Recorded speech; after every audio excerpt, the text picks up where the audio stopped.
The Bifrost was not supposed to feel like dying.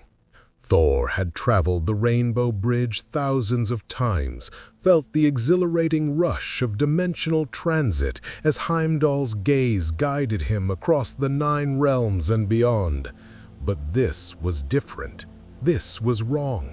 The familiar kaleidoscope of light and color that usually surrounded him had twisted into something dark and chaotic, as if the very fabric of reality was tearing itself apart around him.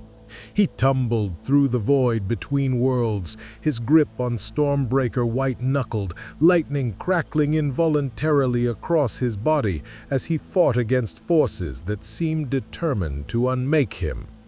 "Heimdall!" he roared into the maelstrom, but no answer came, only the screaming silence of the abyss. Then, without warning, the chaos released him. Thor burst through a barrier he couldn't see, and suddenly there were stars, unfamiliar constellations burning in configurations he'd never witnessed in 1,500 years of life. 2 suns blazed in a sky that was rapidly approaching, and beneath them stretched an endless expanse of golden sand. The desert world rushed up to meet him with terrifying speed. Thor had weathered the impact of Hulk's fists, survived the full force of a neutron star, and walked away from battles that would have annihilated lesser beings. But even gods could feel pain. He slammed into the dunes with enough force to create a crater 50 feet wide, sand exploding outward in a wave that would be visible for miles. For a moment, he simply lay there, half buried in sand that was already beginning to slide back into the impact site, staring up at a sky that held 2 suns where there should be 1. "Well," he muttered, spitting sand and pushing himself to his feet with a grunt, "that's new." Stormbreaker hummed in his hand, its blade still crackling with residual energy from the journey. The enchanted weapon was trying to tell him something. He could feel it, a sense of displacement, of wrongness, as if even the Uru metal forged in the heart of a dying star could sense that they were somewhere they shouldn't be. Thor planted the axe in the sand and turned in a slow circle, surveying his surroundings. Desert. Endless, monotonous desert in every direction, broken only by the occasional rocky outcropping or the skeletal remains of some massive creature half buried in the dunes. The twin suns beat down with merciless intensity, though the heat was nothing compared to the forges of Nidavellir where Stormbreaker had been born. In the distance, he could make out what might have been moisture vaporators, primitive technology by Asgardian standards, but technology nonetheless. Civilization, or at least a settlement of some kind. But before he could decide on a direction, Thor felt it, a presence, vast and ancient, that seemed to permeate everything around him. It wasn't the Bifrost's energy, nor the familiar touch of Asgardian magic. This was something else entirely, something that flowed through the very air itself like an invisible current. It reminded him of the Nornir's prophecies, of standing before the world tree and feeling the weight of destiny pressing down upon reality. But this presence was everywhere at once, binding all things together in ways that made even Yggdrasil seem limited by comparison. "Fascinating," came a voice, aged and weathered like the desert itself. "Sensed your arrival, I did, but understand what you are, I do not." Thor spun, Stormbreaker coming up defensively, to find a figure standing at the crater's edge. Small, barely 3 feet tall, with greenish skin and large pointed ears. The creature leaned heavily on a gnarled walking stick, but despite its diminutive stature and apparent frailty, Thor could sense power radiating from it. Not the raw physical might he was accustomed to, but something more subtle and infinitely deeper. "Show yourself properly, Old One," Thor said, lowering Stormbreaker slightly, but not entirely. "I am Thor Odinson of Asgard, and I mean no harm to this world or its people. Though I confess, I have no idea where this world actually is." The small creature's eyes widened with what might have been amusement. "Asgard? No, this place I do not. And Thor, a strange name for one who commands the very lightning itself." The creature gestured with his stick, and Thor realized with a start that several small stones were now floating in the air around them, orbiting in lazy circles as if caught in an invisible current. "Strong in the Force you are, yet different. Not of this galaxy, I think." The Force? Thor frowned, watching the floating stones with interest. "I'm afraid you have me at a disadvantage, friend. I know not this Force you speak of. Where I come from, we would call what I wield the power of the storm, a gift of my heritage as son of Odin Allfather." Odin? The creature pronounced the name carefully, as if testing its weight. "A father of power, yes? And you, his son, fallen far from home." The stones dropped back to the sand as the creature stepped carefully down into the crater, moving with surprising agility despite his apparent age. "Yoda, my name is, and Tatooine this world is called. On the edge of the outer rim we are, far from the core worlds, far from the great conflicts that consume the galaxy." "Tatooine," Thor repeated, committing the name to memory. "And this galaxy, it is at war?" "Always at war the galaxy is," Yoda said sadly, reaching Thor's side and looking up at him with eyes that held the weight of centuries. "But these conflicts, your concern they are not. Return home you wish to, yes?" Thor's first instinct was to agree. Asgard needed him. His people needed him. Whatever had gone wrong with the Bifrost, Heimdall and the others would be searching for him, perhaps believing him dead or lost in the void between realms. Every moment he spent in this unfamiliar place was a moment he wasn't protecting the refugees of Asgard, wasn't standing against the threats that constantly emerged to challenge them. But as he looked around at the desolate landscape, felt that strange, omnipresent energy Yoda called the Force, and saw the sadness in the old creature's eyes when he spoke of empire and rebellion, Thor found himself hesitating. He had been Asgard's prince, its future king, its protector and champion. He had fought to defend the 9 realms from threats beyond counting. But he had also learned, through pain and loss and hard-won wisdom, that power without purpose was meaningless, and that sometimes the greatest strength lay in choosing where to make a stand. "I do wish to return home," Thor said carefully.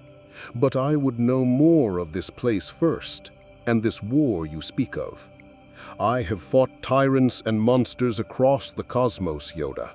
If there is an empire that crushes freedom beneath its heel, perhaps the Norns sent me here for a reason." "The Norns?" Yoda's ears perked up with curiosity. "Weavers of fate in my realm," Thor explained. "Though I've learned not to trust too much in destiny. We forge our own paths in the end." "Wise words for one so young," Yoda said, and Thor had to suppress a smile at being called young by a creature who stood waist-high to him. "But dangerous this galaxy is. The Empire, powerful beyond measure, and the Emperor himself." Yoda's expression darkened. "Touch the dark side of the Force, he does. Twisted by it, consumed by it. Darth Sidious, he calls himself now. And his enforcer, Darth Vader, a fallen warrior encased in black armor, a tragedy walking. Thor's hand tightened on Stormbreaker. He had known fallen warriors before. Malekith, consumed by darkness and vengeance. Hela, his own sister, twisted by ambition and war. Even himself, in his younger, more arrogant days, before Mjolnir had been taken from him, and he'd learned what it truly meant to be worthy. "Then perhaps," Thor said, "I should meet this rebellion you speak of. If they fight for freedom against tyranny, they fight a battle I know well." Before Yoda could respond, a new sound cut through the desert air, the high-pitched whine of engines growing rapidly louder. Thor looked up to see several craft approaching, angular and aggressive in their design, with sleek white armor plating that reflected the twin suns' light. They moved with military precision, spreading out in a search pattern that was clearly focused on the crater where Thor had landed. "Imperial patrol," Yoda said grimly, his ears flattening against his head. "Sensed your arrival, they did. The energy you released, like a beacon across the system it was." "Then they're here for me." Thor stepped forward, placing himself between Yoda and the approaching craft.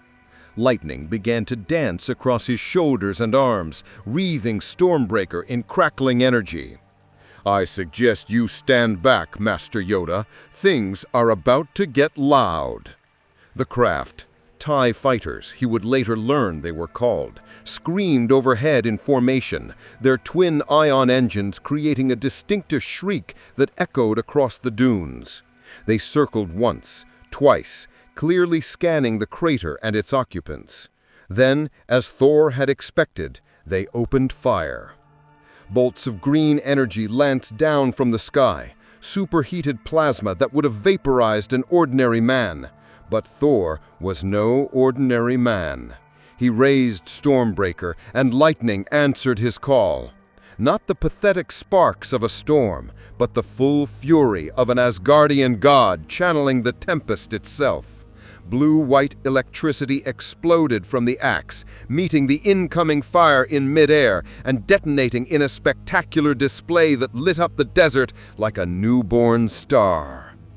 "By the Force!" he heard Yoda whisper behind him, awe evident in the old creature's voice. The TIE fighters broke formation, clearly not having expected their target to fight back with such devastating force. They circled again, more cautiously this time, and Thor could almost feel the confusion and alarm of the pilots as they reported back to whoever had sent them. Good. Let them report. Let this empire know that Thor Odinson had arrived in their galaxy, and he was not some primitive native to be easily captured or killed. One TIE fighter broke away from the group, diving straight at Thor with weapons blazing. The god of thunder grinned. Here, at least, was something familiar. Combat he understood, regardless of what realm or galaxy he found himself in. He spun Stormbreaker in a tight arc, building momentum, and then released it with all the strength his Asgardian heritage could provide. The enchanted axe flew true, trailing lightning in its wake. It struck the diving TIE fighter dead center, punching through its armor plating like it was made of parchment rather than durasteel.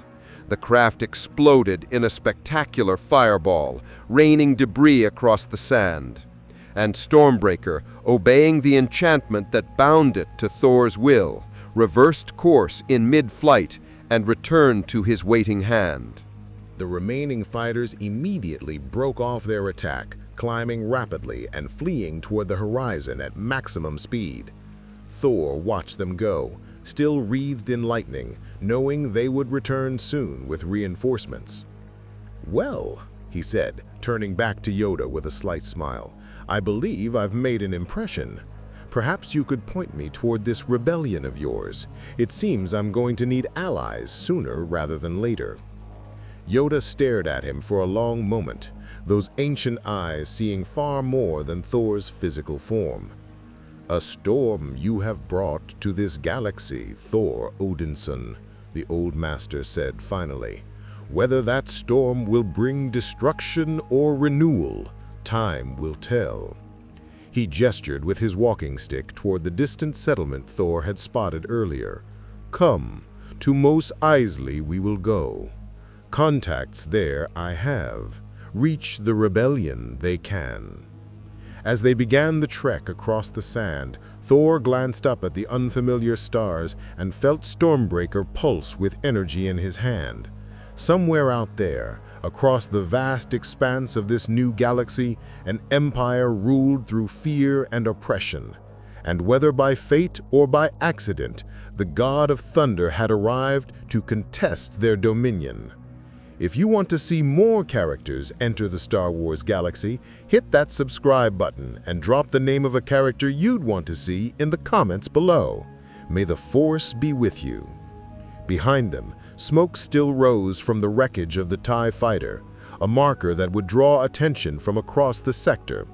Thor Odinson's war in the Star Wars galaxy had just begun, and the storm he would bring would echo across the stars. Mos Eisley Spaceport sprawled across the Tatooine wastes like a cancerous growth, all rusted metal and sand-blasted durasteel buildings that seemed to lean against each other for support. Thor had seen countless settlements across the 9 realms, from the golden spires of Asgard to the darkest corners of Svartalfheim. But this place possessed a particular character of desperate survival that reminded him of the refugee camps after Ragnarok. People here weren't thriving, they were enduring. The cantina Yoda led him to was a dimly lit establishment that reeked of stale alcohol, unwashed bodies, and something Thor couldn't quite identify, but suspected was some form of narcotic. The moment they entered, a dozen different species, some humanoid, others decidedly not, turned to regard them with varying degrees of interest and hostility. Thor's hand instinctively moved to Stormbreaker, but Yoda's small hand on his arm stayed him. "Start a fight here, do not," the old master warned. "Questions we need answered, not corpses we need created. I'm not in the habit of starting fights, I merely finish them." They made their way to a corner booth where a Twi'mek woman with blue skin sat nursing a drink that glowed faintly in the darkness. Her eyes narrowed as she saw Yoda, then widened considerably when she took in Thor's full height, the gleaming axe on his back, and the faint aura of electricity that still played across his shoulders. "Master Yoda," she said carefully, her voice carrying an accent Thor couldn't place. "I thought you were dead. Everyone thought you were dead after the Empire rose. Greatly exaggerated reports of my death were," Yoda replied, settling himself onto the booth's seat with some difficulty. Thor remained standing, partly because the furniture wasn't designed for someone of his stature, partly because old habits of vigilance died hard. "Vara, this is Thor. From beyond this galaxy he comes. Help we need. Contact the rebellion we must." Vara's Leku, the head-tails that Thor had noticed many of this species possessed, twitched with what he suspected was agitation. "You bring an off-worlder to me? Now? Master Yoda, the Empire has increased patrols across the entire sector. Something crashed in the Dune Sea earlier today with enough energy to register on sensors halfway to the core worlds. Every Imperial ship in the system is searching for—" She stopped abruptly, her gaze shifting from Yoda to Thor and back again. Oh no, that was him." "That was me," Thor confirmed cheerfully. An accident, I assure you, the Bifrost malfunction during transit, and I found myself deposited rather unceremoniously onto your planet. I'm afraid I also destroyed one of those TIE fighters when they attempted to kill me. Was that a problem? Was that a... Vera pressed her palms against her face and took a long, steadying breath. You destroyed an Imperial fighter on Tatooine? Do you have any idea what kind of response that's going to bring down on this planet? The same response that comes to any world that dares resist them, I imagine, Thor said, his cheerful demeanor fading into something colder and more dangerous. Master Yoda has told me of this empire, tyranny dressed in military efficiency. I've fought such forces before, on worlds you've never heard of. They all fall eventually, when enough good people stand against them. Good people die against the Empire, Vera shot back. Good people die by the thousands. The Jedi are gone. The Republic is gone. There's only the Empire and the scattered remnants of a rebellion that can barely maintain supply lines, let alone mount effective resistance. She leaned forward, her voice dropping to an urgent whisper.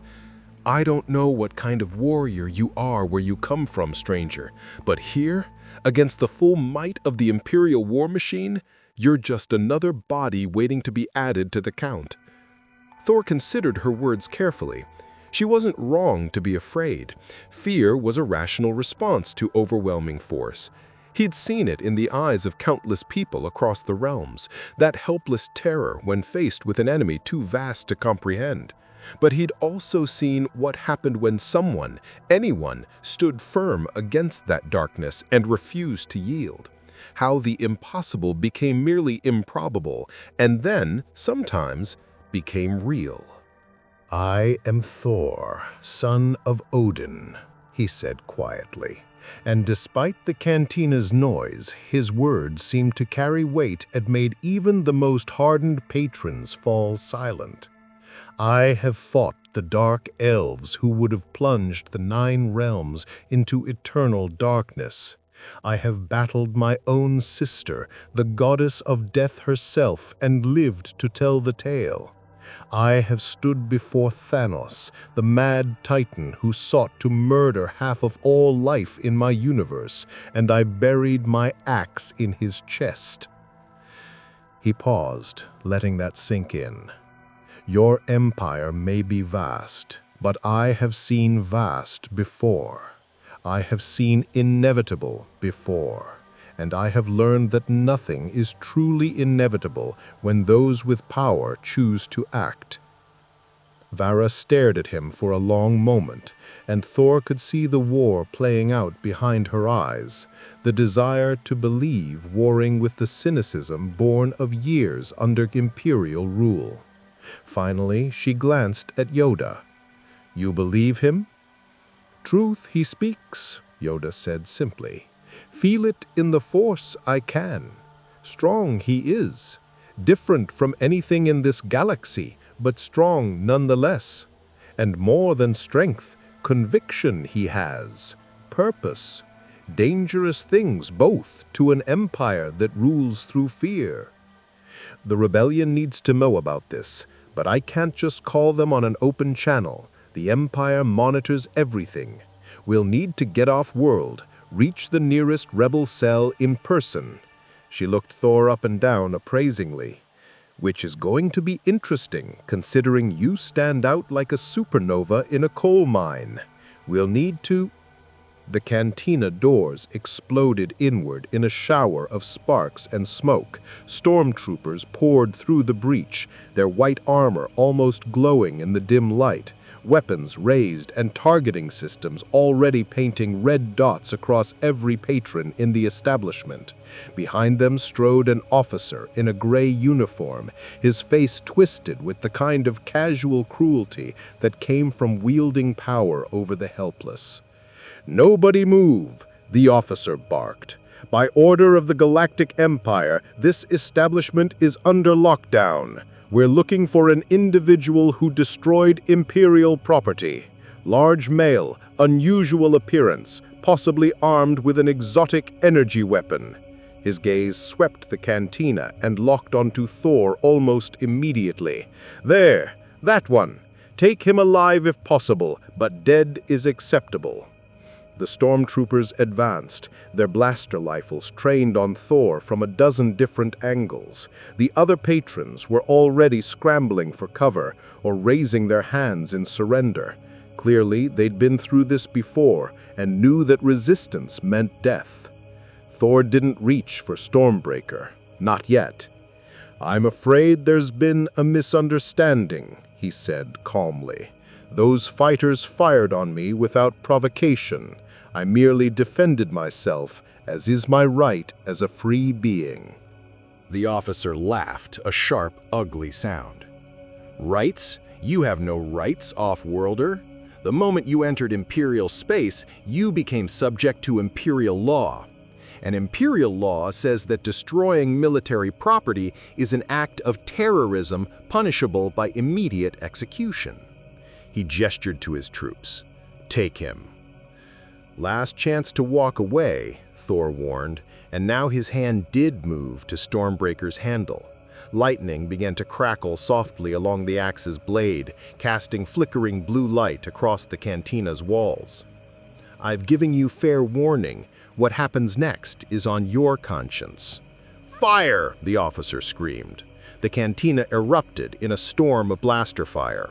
Green bolts converged on Thor from every direction, enough concentrated firepower to reduce a durasteel wall to molten slag.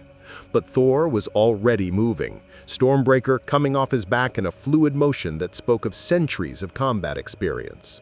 The enchanted axe spun in a defensive arc, and impossibly, the blaster bolt struck the flat of the blade and ricocheted away, slamming into walls and ceiling and sending several stormtroopers diving for cover. "Impossible!" the officer shouted. "No one can deflect blaster fire without—" He never finished the sentence.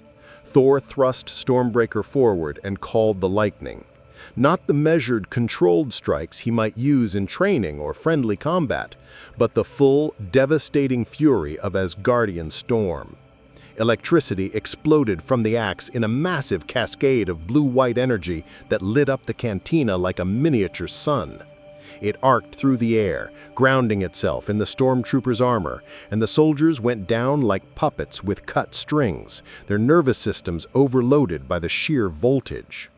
The officer scrambled backward, his face pale with terror, fumbling for his sidearm. Thor crossed the distance between them in 2 strides. The man's blaster hadn't even cleared its holster before Stormbreaker's handle caught him across the jaw and sent him spinning into unconsciousness. Silence fell over the cantina. Thor stood amid the twitching bodies of the stormtroopers, alive but thoroughly incapacitated, breathing steadily as the lightning slowly faded from his form.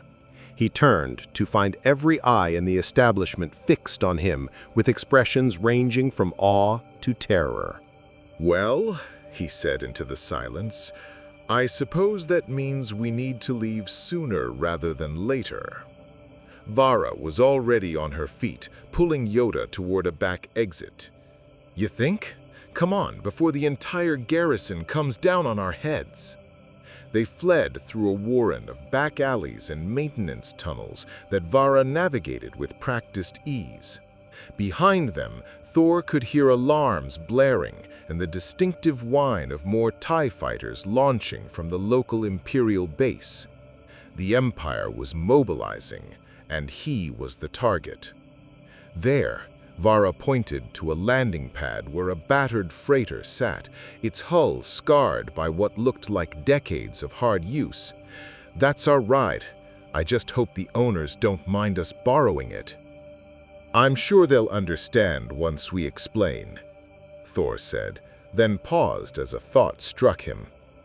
"We are planning to explain, aren't we?" "We'll leave them a very apologetic note," Vara replied, already working on the ship's security locks with a device she'd pulled from her vest. "Now get aboard before—" "Halt!" The command echoed across the landing pad. More stormtroopers were emerging from multiple access points, moving to surround them with military precision. But these weren't regular soldiers.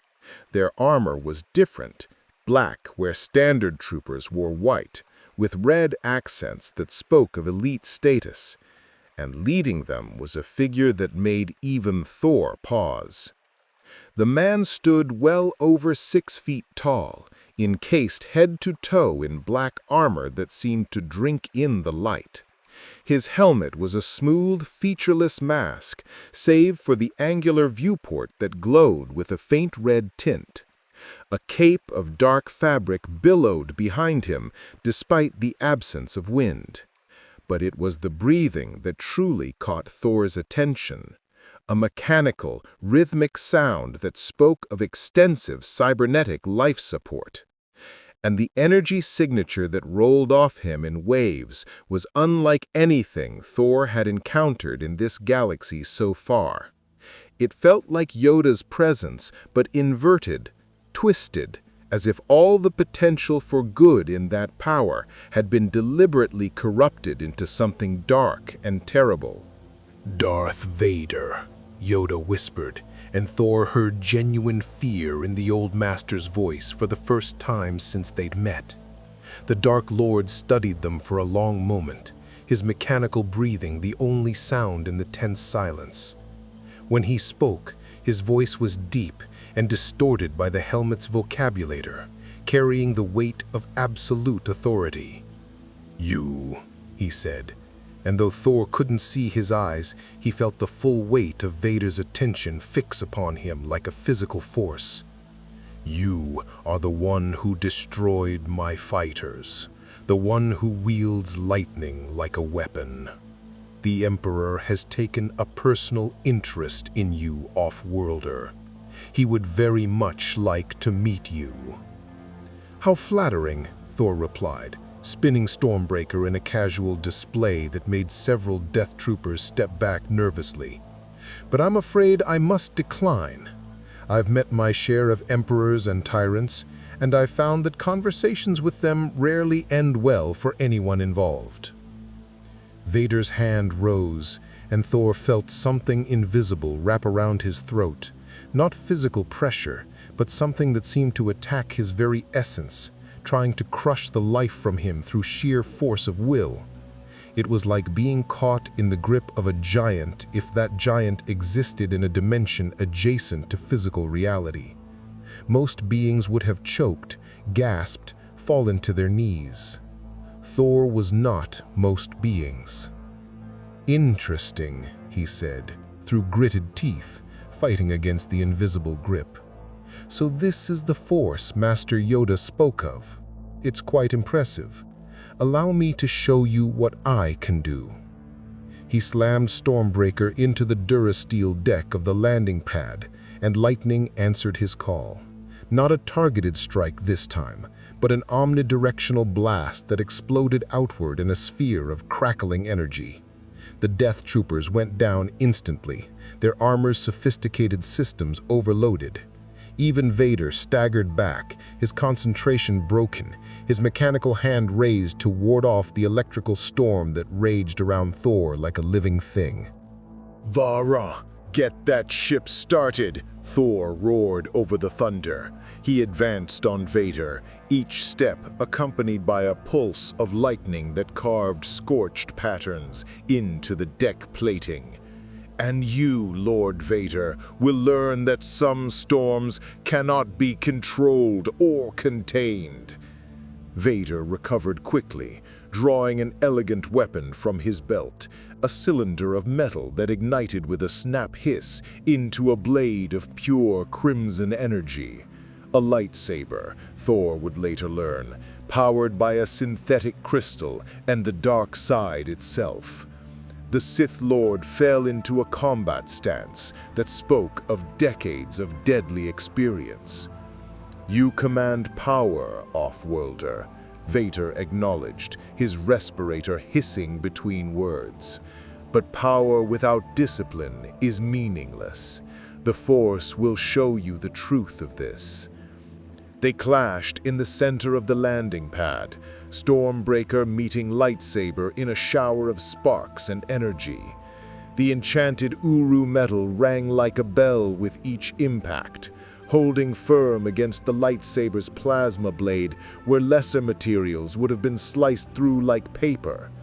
Thor fought with the raw strength and ferocity of Asgardian combat training, each strike powerful enough to shatter stone. Vader countered with precision and technique honed by years of warfare, his lightsaber moving in patterns too fast for normal eyes to follow. Around them, the landing pad became a battlefield. Vader would gesture, and debris would fly at Thor from impossible angles, propelled by the Force. Thor would counter with lightning that forced Vader to deflect or dodge, the electrical energy drawn to the Sith Lord's cybernetics like a lodestone. Neither could gain a decisive advantage. "You're holding back," Thor observed, parrying a strike aimed at his midsection. "I can sense it. Whatever darkness powers you, you're not using your full strength." "The Emperor wants you alive," Vader replied, though Thor detected something else in his tone. Respect, perhaps, or the acknowledgement of a worthy opponent. But alive does not mean uninjured. If you will not surrender, I will break you. Vader thrust out his hand, and Thor felt the Force grip, not his body this time, but the very ground beneath his feet.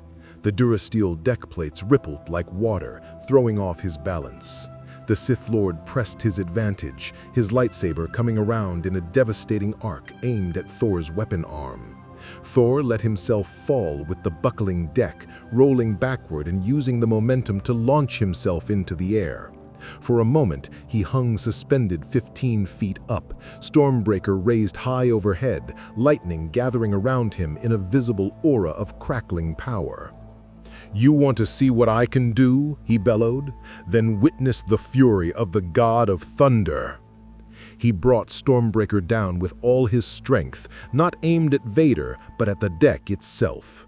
The impact released every bit of stored electrical energy in a single catastrophic discharge. Lightning exploded outward in a blinding wave that turned the entire landing pad into a web of electricity. It grounded through every piece of metal, every electronic system, every person standing on the platform. Vader weathered the storm through sheer force of will and the Force itself, creating a bubble of protection around himself. But even he was driven to one knee by the sheer magnitude of energy Thor had unleashed. Systems all across the landing facility shorted out, lights exploded, smaller ships sparked and died, and in the chaos and blinding light, Thor ran. He found Vara and Yoda at the freighter's boarding ramp, the ship's engines already warming up with a stuttering whine that didn't sound entirely healthy. They scrambled aboard, and Thor turned for one last look at the landing pad. Vader was already rising, his cape smoldering, his respirator wheezing unevenly, but even battered and strained, the Sith Lord radiated menace. His voice carried across the distance despite the chaos. "You cannot run forever, Stormbringer. The Empire's reach extends across the galaxy, and when we meet again, I will not be so restrained." "I look forward to it," Thor shouted back, grinning despite the danger. "And perhaps next time you'll show me your full power. I'd hate to think I came all this way for a disappointing fight." The boarding ramp closed, cutting off Vader's reply. The freighter lurched into the air on repulsors that sounded like they were held together more by hope than proper maintenance, then shot toward the sky with a burst of acceleration that pressed Thor against the bulkhead. As they broke through Tatooine's atmosphere and made the jump to hyperspace, a sensation unlike anything Thor had experienced, reality itself seeming to stretch and compress around them, he found Yoda watching him with those ancient, knowing eyes.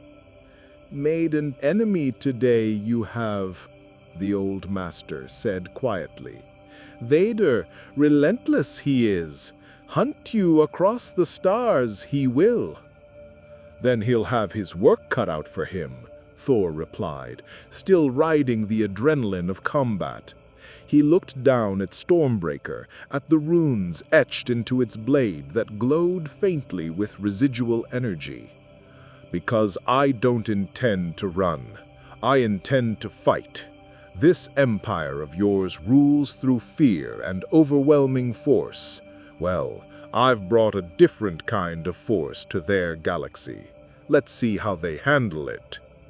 Vara appeared from the cockpit, her expression grim. "I've set course for Yavin 4. The main rebel base is there. If anywhere can help you, it's there. But Thor," she hesitated, "what you did back there, taking on Vader himself and walking away, that's going to draw attention you can't imagine. The Emperor, Sidious himself, will want you dead, or under his control. You've just painted a target on your back that won't ever go away." Thor nodded slowly, the reality of his situation finally settling over him. He was trapped in an unfamiliar galaxy, cut off from Asgard and everyone he knew. The most powerful military force in this reality now considered him an enemy. And somewhere out there, a dark emperor and his fearsome enforcer were undoubtedly planning how to deal with the storm that had arrived unexpectedly in their ordered universe. But Thor had faced impossible odds before, had stood against enemies that gods themselves feared. And he had learned, through centuries of battle and loss and hard-won wisdom, that sometimes the greatest victories came from the moments when retreat seemed like the only option. "Let them come," he said quietly, more to himself than to his companions. "I've weathered storms before. This time, I am the storm." Through the viewport, he could see the strange swirl of hyperspace, stars stretched into infinite lines as the ship traveled faster than light toward a destiny he couldn't yet foresee. Somewhere ahead lay this rebellion Yoda spoke of, people fighting against overwhelming darkness, and somewhere behind them, Darth Vader was undoubtedly reporting to his Emperor about the warrior who commanded lightning and wielded an axe that could stand against a lightsaber. The game had begun, the pieces were in motion, and the God of Thunder had just declared war on the Galactic Empire. The rebel base on Yavin 4 was a monument to desperate hope carved into ancient stone. Massive temples built by long-extinct civilizations had been converted into hangars, command centers, and barracks for a military force that numbered in the mere thousands against an empire that counted its soldiers in the billions. Thor had seen such bases before. Last stands dressed up as strongholds, where brave souls gathered to fight battles they knew they couldn't win, but fought anyway, because surrender meant something worse than death. He respected that kind of courage. He'd built his own version of it after Ragnarok, after Thanos, after everything had been taken and he'd had to find reasons to keep fighting. The landing bay buzzed with activity as Vara's borrowed freighter settled onto the deck with a groan of overtaxed repulsors. Rebel soldiers and technicians stopped their work to stare as Thor descended the boarding ramp, his full 7 feet of height and the crackling axe on his back making him impossible to ignore. Whispers rippled through the crowd. He caught fragments about Tatooine, about the fight with Vader, about lightning and destroyed TIE fighters. News traveled fast, apparently, even in a galaxy at war. Thor Odinson, the voice that cut through the whispers, belonged to a woman who strode forward with the confidence of someone accustomed to command. She was striking, dark hair bound back practically, white robes that somehow remained pristine despite the jungle humidity, and eyes that assessed him with the shrewd calculation of a born leader. Master Yoda sent word ahead about you. Quite the entrance you made on Tatooine. Princess, actually, corrected a younger man who'd appeared at her side, sandy-haired, wearing the orange flight suit of a pilot with an eager intensity that reminded Thor of his own youth. She doesn't like to use the title, but... Luke, this is not the time, Leia said, with the kind of exasperation that spoke of an ongoing argument. She turned back to Thor. Regardless of titles, we need to talk. You've engaged Imperial forces twice now, destroyed their property, and apparently fought Darth Vader himself to a standstill. That makes you either incredibly dangerous, incredibly valuable, or incredibly stupid.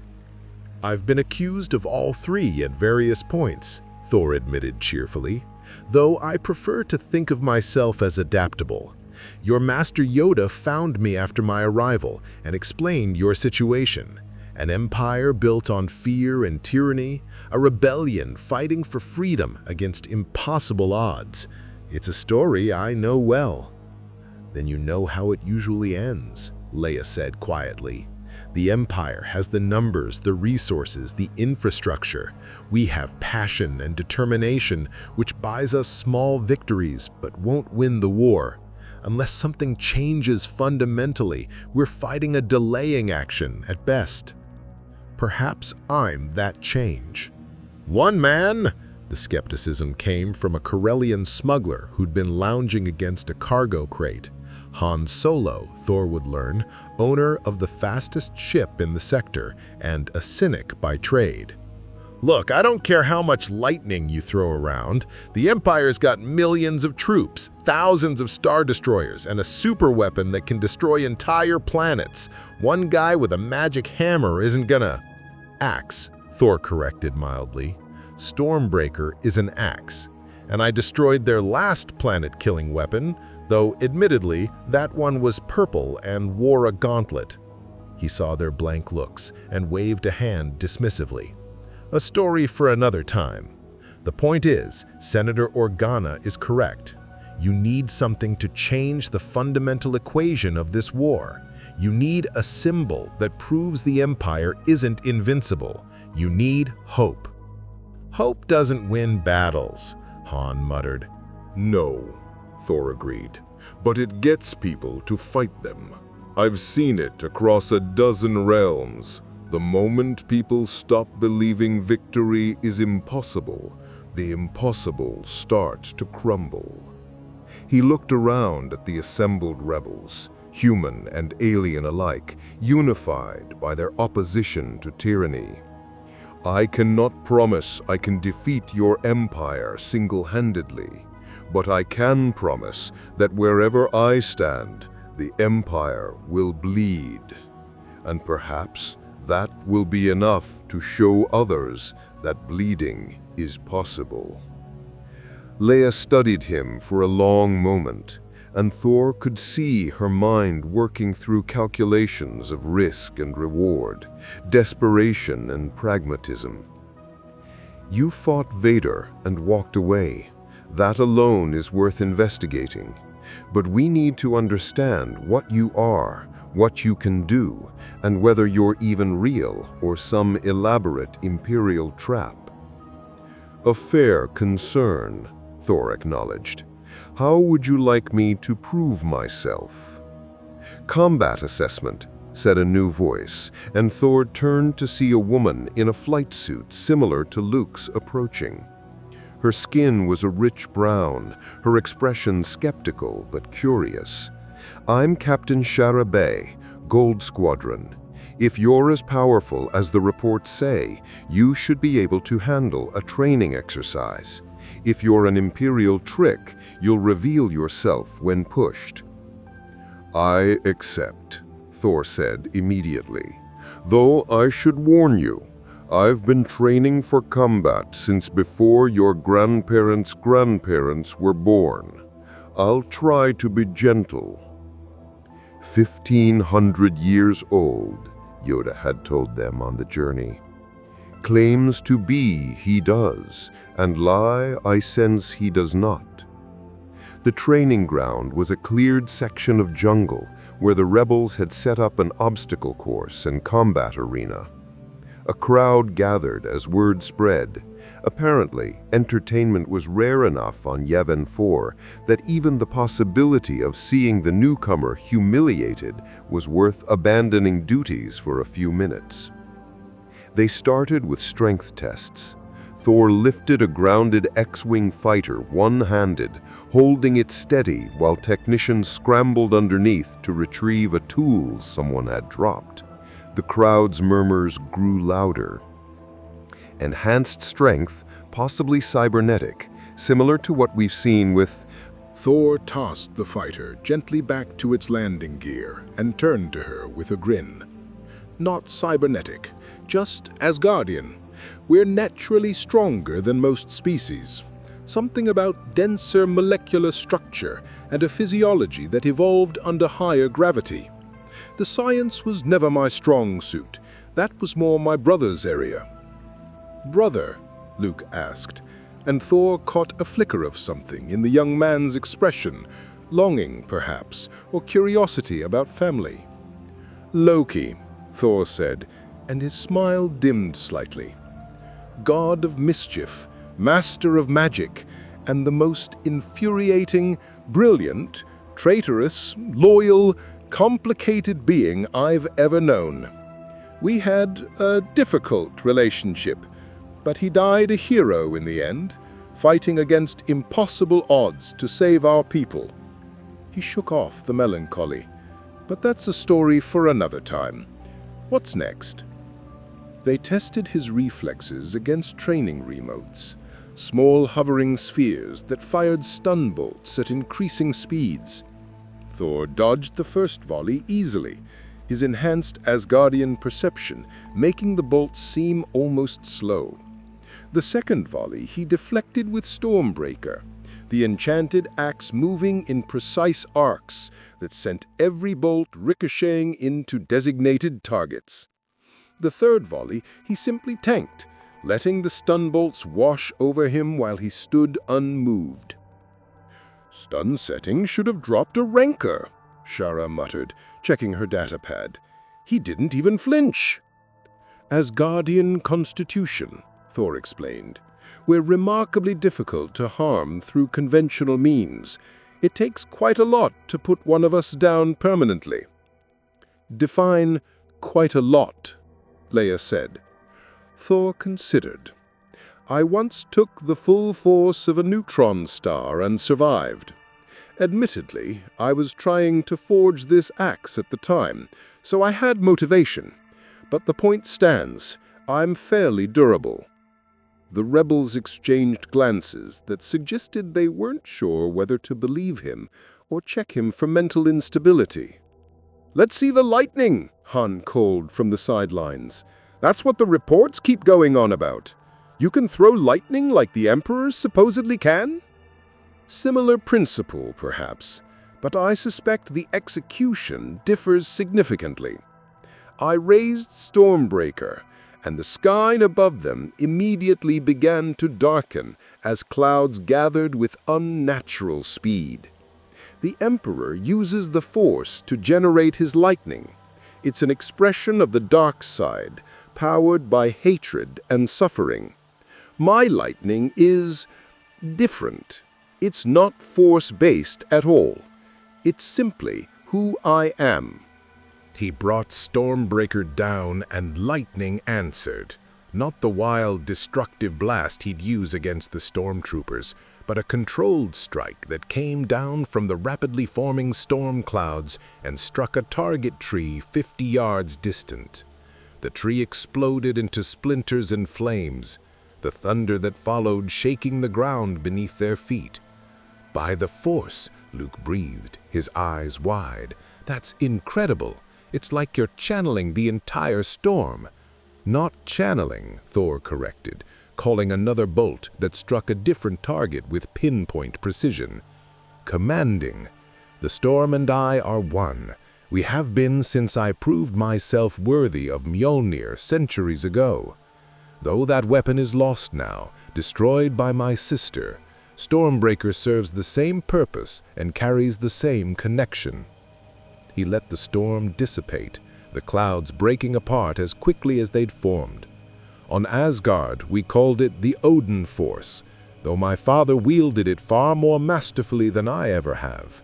Here, in your galaxy, I suspect you'd call it something else, but the effect is the same."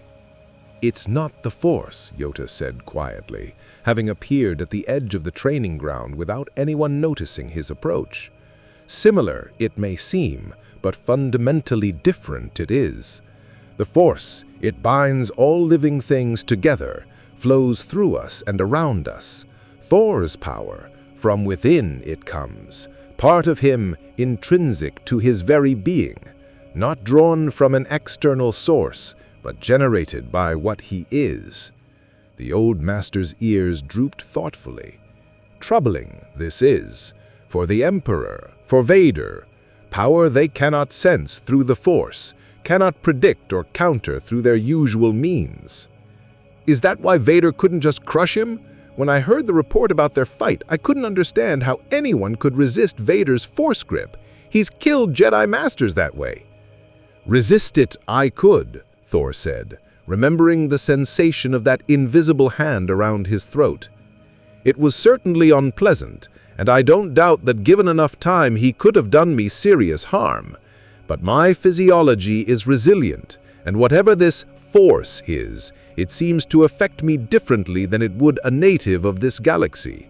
Perhaps because I'm not connected to it the way you are." "We need to test that," Shara said, making more notes. "If you have resistance to Force powers, that's a tactical advantage we desperately need. Most of our special operations fail because Vader or the Inquisitors can simply sense our agents through the Force." "The Inquisitors?" Thor asked. "Former Jedi, turned to the dark side," Luke explained, his voice bitter. "They hunt down any remaining Force sensitives and either turn them or kill them. They're almost as dangerous as Vader himself." "Then perhaps I should meet one," Thor said thoughtfully. "If your rebellion needs a weapon against these Force users, I'm willing to serve in that capacity. Though I should warn you, I'm not particularly good at following orders I disagree with. I prefer to think of myself as a consultant rather than a soldier." "We don't need another soldier," Leia said, and Thor could see her making calculations behind those sharp eyes. "We need a game changer. The Empire rules through fear. Fear of Vader, fear of the Imperial military, fear of what happens to worlds that resist. If we can show that their most feared enforcer can be fought and survived, if we can demonstrate that their power has limits—" She trailed off, but Thor understood. "You need a symbol, a story that spreads across your galaxy. The warrior who stood against Vader and didn't fall." Exactly. But it can't just be stories. You'll need to back them up with actions, visible victories that the Empire can't suppress or deny.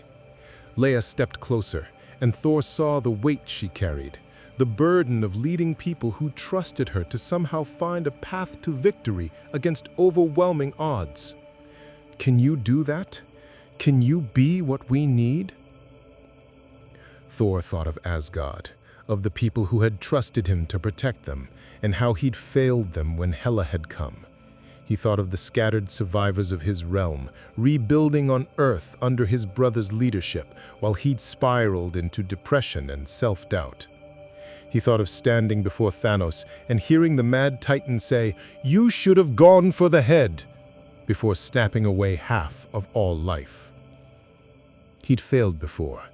He'd failed catastrophically, and the weight of those failures still sat heavy in his chest like undigested stone. But he'd also learned to carry that weight, to accept it and keep fighting anyway, to understand that perfection was impossible, but effort was always worth making. "I can try," he said simply. "I cannot promise victory. I've learned the hard way that such promises are meaningless, but I can promise that I will stand with you, fight with you, and bleed with you if necessary. The Empire will learn that their control is not absolute, that their fear tactics don't work on everyone. If that's enough, then yes, I can be what you need." Leia extended her hand. "Then welcome to the rebellion, Thor of Asgard. We're glad to have you." Thor clasped her hand, careful not to squeeze too hard. He'd crushed bones before by accident, and felt something settle in his chest. Purpose, direction, a cause worth fighting for. "Now then," Han said, pushing off from his cargo crate, "we've established that our new friend here is basically unstoppable. Great. But what's the actual plan? The Empire's going to come looking for him, and when they do, they'll find this base. We've stayed hidden so far by being careful. Having a walking lightning storm on the roster kind of ruins that strategy." "He's right," Shara agreed. "Thor, the moment you use your powers in any significant way, every Imperial sensor in the sector will detect it. You're not exactly subtle." "Subtle is overrated," Thor said. "I found that sometimes the best strategy is to be so obviously threatening that your enemies make mistakes trying to deal with you. Draw their attention, force them to overcommit resources, create opportunities for others to strike." "A distraction," Luke said, catching on. "If the Empire's focused on hunting Thor, they're not watching for other rebel operations." "Exactly. I'll be the storm they chase, while you do the real work." Thor looked around at the assembled rebels, seeing the mix of hope and skepticism in their faces. "I've played this role before on other worlds. The loud, obvious threat that draws the enemy's attention while smarter people accomplish the actual objectives. It's not glamorous, but it's effective." "It's also likely to get you killed," Leia pointed out. "I've died before," Thor said casually, then paused at their shocked expressions. "Well, not permanently, obviously, but I've been on the wrong end of what should have been fatal situations more times than I care to count. I'm surprisingly difficult to kill permanently." "He fought Hela, goddess of death, survived Thanos, bore the weight of a star. Perhaps kill him permanently. Nothing in this galaxy can." "Let's not test that hypothesis," Leia said dryly. She turned to address the growing crowd of rebels who'd gathered to watch. "Listen up. This is Thor, and as of now, he's working with us. I know you've heard the stories from Tatooine. I know some of you are skeptical, but I've seen enough to believe that he's genuine, and more importantly, that he might give us an edge we desperately need." She raised her voice. "The Empire thinks they're invincible. They think fear alone will keep the galaxy in line. Well, we're about to show them they're wrong. We're about to give every occupied world a reason to hope. Because if a warrior can stand against Vader and survive, maybe, just maybe, resistance isn't as futile as the Empire wants everyone to believe." A cheer went up from the assembled rebels, and Thor felt it wash over him like a wave. These were people who'd lost so much, who fought knowing they'd probably die before seeing victory, who carried on anyway because the alternative was unthinkable. He knew that feeling intimately. Luke approached as the crowd began to disperse, his expression thoughtful. "Thor, can I ask you something about the Force and your powers and how it all works?" "You can ask, though I'm not sure how useful my answers will be. My understanding of your Force is limited to what Master Yoda explained during our journey here." "It's not that," Luke hesitated, then continued. "You said you've been training for 1,500 years, that you fought gods and monsters and survived things that should have killed you. But you're standing here, helping people you just met in a galaxy you don't even belong to. Why? What drives you to keep fighting?" Thor considered the question carefully. It was a good one, the kind that deserved more than a flippant answer. "I fight because I can," he said finally. "Because I was born with power that most beings will never possess. And I believe that power comes with responsibility. Not the responsibility to rule. I tried that once, and I was terrible at it. But the responsibility to protect. To stand between those who would harm others and the innocent who can't defend themselves." He paused, looking out at the jungle beyond the base, seeing not Yavin 4, but a dozen other worlds, 100 other battles. "I've failed at that responsibility more times than I've succeeded. I've lost people I swore to protect. I've made mistakes that cost lives. But I keep fighting because the alternative, walking away, surrendering to despair, that would make all those losses meaningless." Luke nodded slowly. "Ben, Obi-Wan Kenobi, he told me something similar before he died, that the Force gives certain people abilities for a reason, and that we're called to use those abilities in service of something larger than ourselves." "Your Ben sounds like he was wise," Thor said. "Asgard had similar philosophies. My father used to say that a throne doesn't make a king. What makes a king is the willingness to sacrifice for his people." He smiled sadly. "I didn't understand what he meant for a very long time. Cost me my hammer, my home, and very nearly my life before I finally learned the lesson." "The hammer was important to you," Luke observed. "You mentioned it was destroyed." Mjolnir was more than just a weapon. It was a symbol of worthiness, a test that my father enchanted it with. "Whosoever holds this hammer, if he be worthy, shall possess the power of Thor." For centuries, I was defined by that hammer. I believed I needed it to be powerful, to be important. Thor ran his thumb along Stormbreaker's edge. "When my sister Hela destroyed it, I thought I'd lost everything. Took me a while to realize the power was always mine. The hammer didn't give me my abilities. It focused them, yes, but the strength, the lightning, the storm, that was always me. Stormbreaker is a worthy replacement, but it's a tool, not the source of my power." "I'm still learning that lesson," Luke admitted. "With my lightsaber, with the Force, sometimes I feel like I'll never be strong enough to face Vader, to make a difference in this war." Strength isn't just about raw power. Some of the strongest people I've ever known had no special abilities at all. They were just ordinary beings who refused to give up, who kept fighting even when logic said they should surrender. Your rebellion is built on that kind of strength." He clapped Luke on the shoulder, remembering to moderate his strength. "You will face Vader eventually. I can sense it somehow. And when you do, remember that his power over you is only as great as the fear you allow him to create." Before Luke could respond, alarms began blaring across the base. Red lights flashed, and rebels immediately began scrambling to battle stations with practiced efficiency.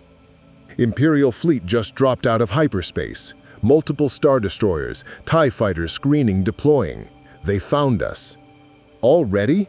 Han's voice carried disbelief. "We've been careful, covered our tracks." "They followed me," Thor said grimly, understanding immediately. Whatever energy signature I give off, they've learned to track it. I led them right to your doorstep. Leia appeared, moving at a dead run toward the command center. "All fighters to launch positions. Begin evacuation procedures. We need to buy time for the transports to—" "No!" Thor's voice cut through the chaos with absolute certainty. "Don't evacuate. Don't scatter your forces trying to delay the inevitable. Instead, let me give you a demonstration of what I can do when I'm not trying to be subtle."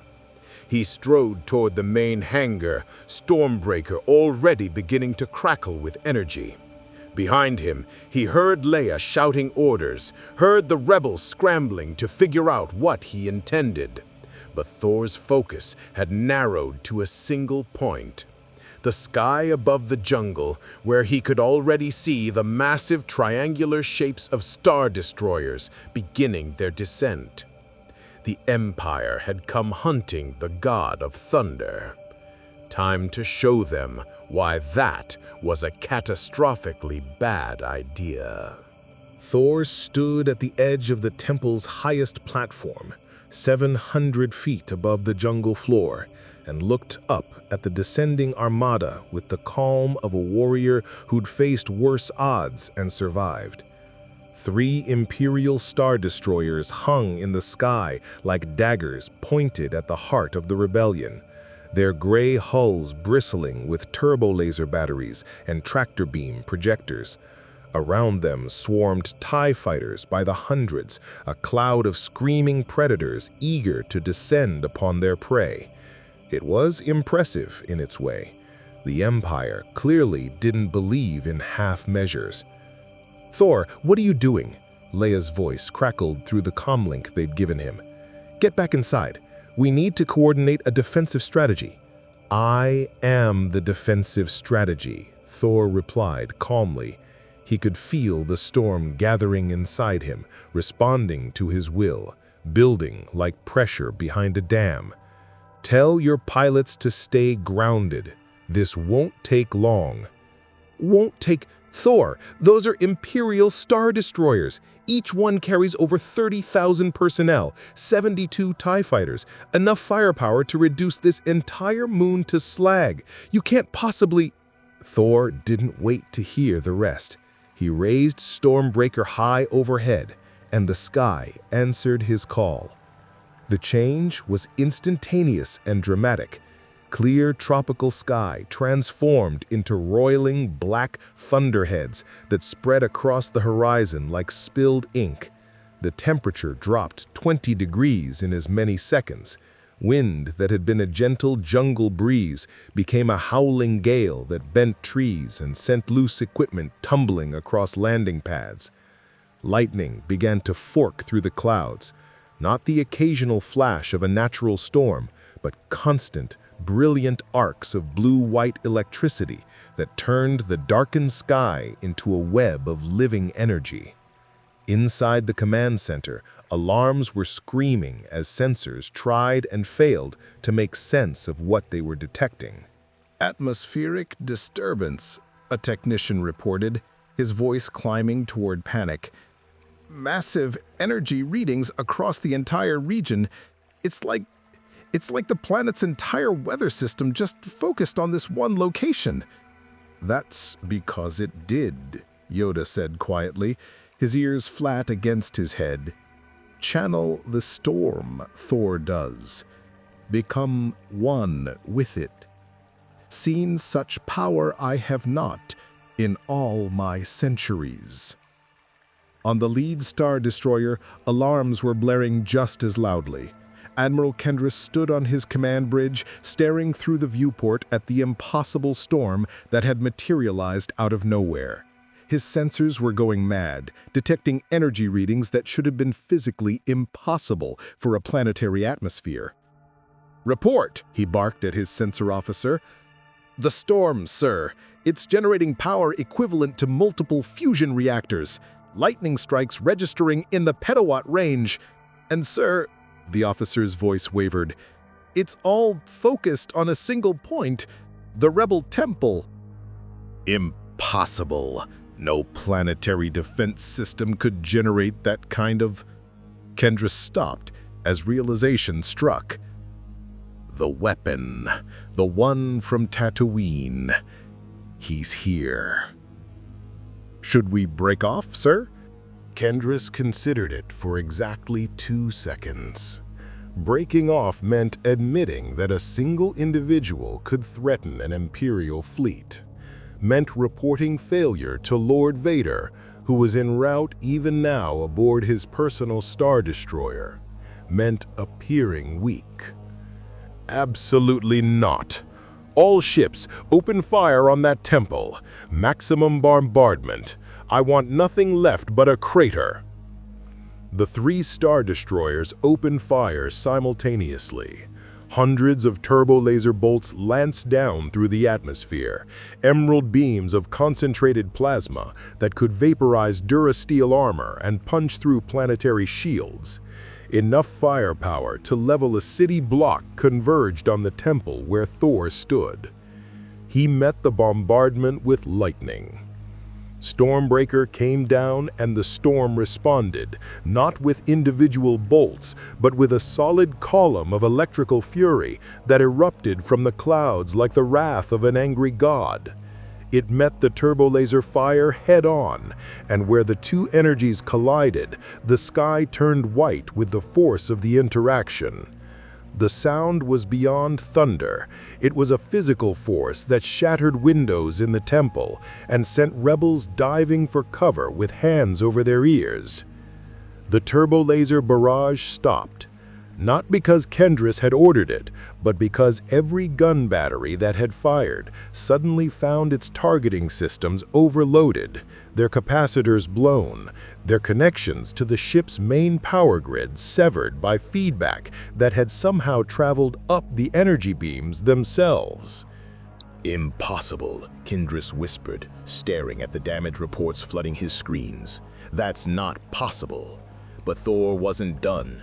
He spun Stormbreaker in a complex pattern, and the storm moved with him, obeying his will like an extension of his body.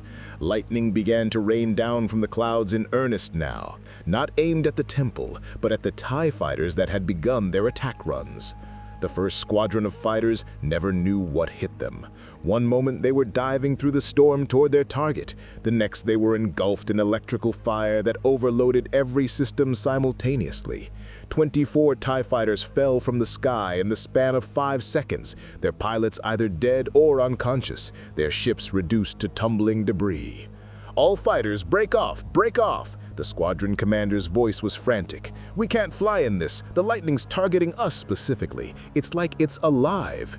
"Because it is," Thor muttered, his concentration absolute. He could feel every bolt, guide every strike with the precision of centuries of practice. The storm was his to command, and he wielded it like a surgeon's tool, picking TIE fighters out of the sky with ruthless efficiency. Another squadron fell, then another. The Imperial pilots, trained to be fearless in the face of rebel fire, found themselves facing something they had no training for, no counter against. They scattered in disarray, trying to escape the storm's reach, but the clouds had spread for miles in every direction. There was nowhere to run. On the ground, the rebels watched in stunned silence as their impossible ally single-handedly dismantled an Imperial assault force. "This is insane," Han breathed, standing at a viewport with his mouth hanging open. One guy is doing this." "Not a guy," Luke said softly, his force sensitivity allowing him to perceive something others couldn't. The sheer magnitude of power Thor was channeling, the way it flowed through him and amplified into the storm around them. A god. He actually is what he claims to be. Aboard the lead Star Destroyer, Kendris had gone from confident to concerned to outright terrified in the span of 5 minutes. Half his TIE fighter complement was gone, his main batteries were offline, and the storm was intensifying, lightning now striking his ship's hull directly, overwhelming shields that were designed to withstand sustained capital ship bombardment. "All power to shields," he ordered. "Get us out of the atmosphere before—" The lightning changed. Instead of individual bolts, it became a sustained beam, a river of electrical energy that connected the clouds to the Star Destroyer like an umbilical cord of pure destruction. The shields held for perhaps 3 seconds before collapsing entirely. Then the lightning hit the hull directly, and Kendris watched in horror as systems across his ship began failing in cascade. "Main power offline, hyperdrive offline, engines at 30% and falling. Sir, we're losing altitude." the massive Star Destroyer, suddenly bereft of the repulsor systems that kept it aloft, began to fall. Slowly at first, then with increasing speed as gravity reclaimed it. It would crash into the jungle miles from the rebel base, too far away to threaten them even if it survived impact, which, given the way secondary explosions were already rippling through its hull, seemed unlikely. The other two Star Destroyers made the intelligent choice. They broke off, climbing rapidly out of the atmosphere before the storm could claim them too. Within minutes, they jumped to hyperspace, fleeing a single warrior who had turned the sky itself into a weapon. Thor let the storm begin to dissipate, the clouds slowly breaking apart as he released his hold on them. His breathing was heavy. Maintaining that level of control took significant effort, even for him, but he was far from exhausted. This had been a demonstration, nothing more. A warning shot. The jungle fell silent, except for the distant crash of the falling Star Destroyer and the patter of rain from the dissipating storm.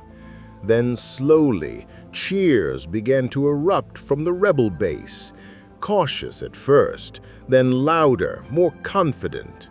People emerged from bunkers and shelters to stare at the clearing sky, at the debris falling like metallic rain, at the impossible victory they'd just witnessed.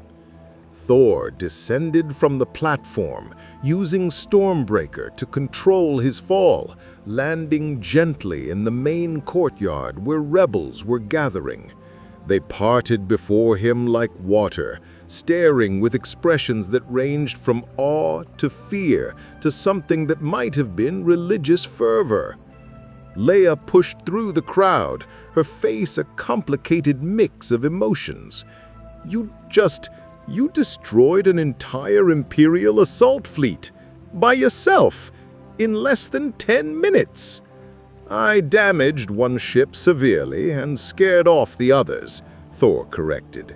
There's a difference, and I only managed it because they were foolish enough to come to me, to put themselves in an environment where I had every advantage.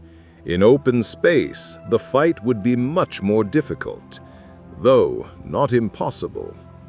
The Empire will never let this stand, Shera said, appearing with her datapad still clutched in white-knuckled hands.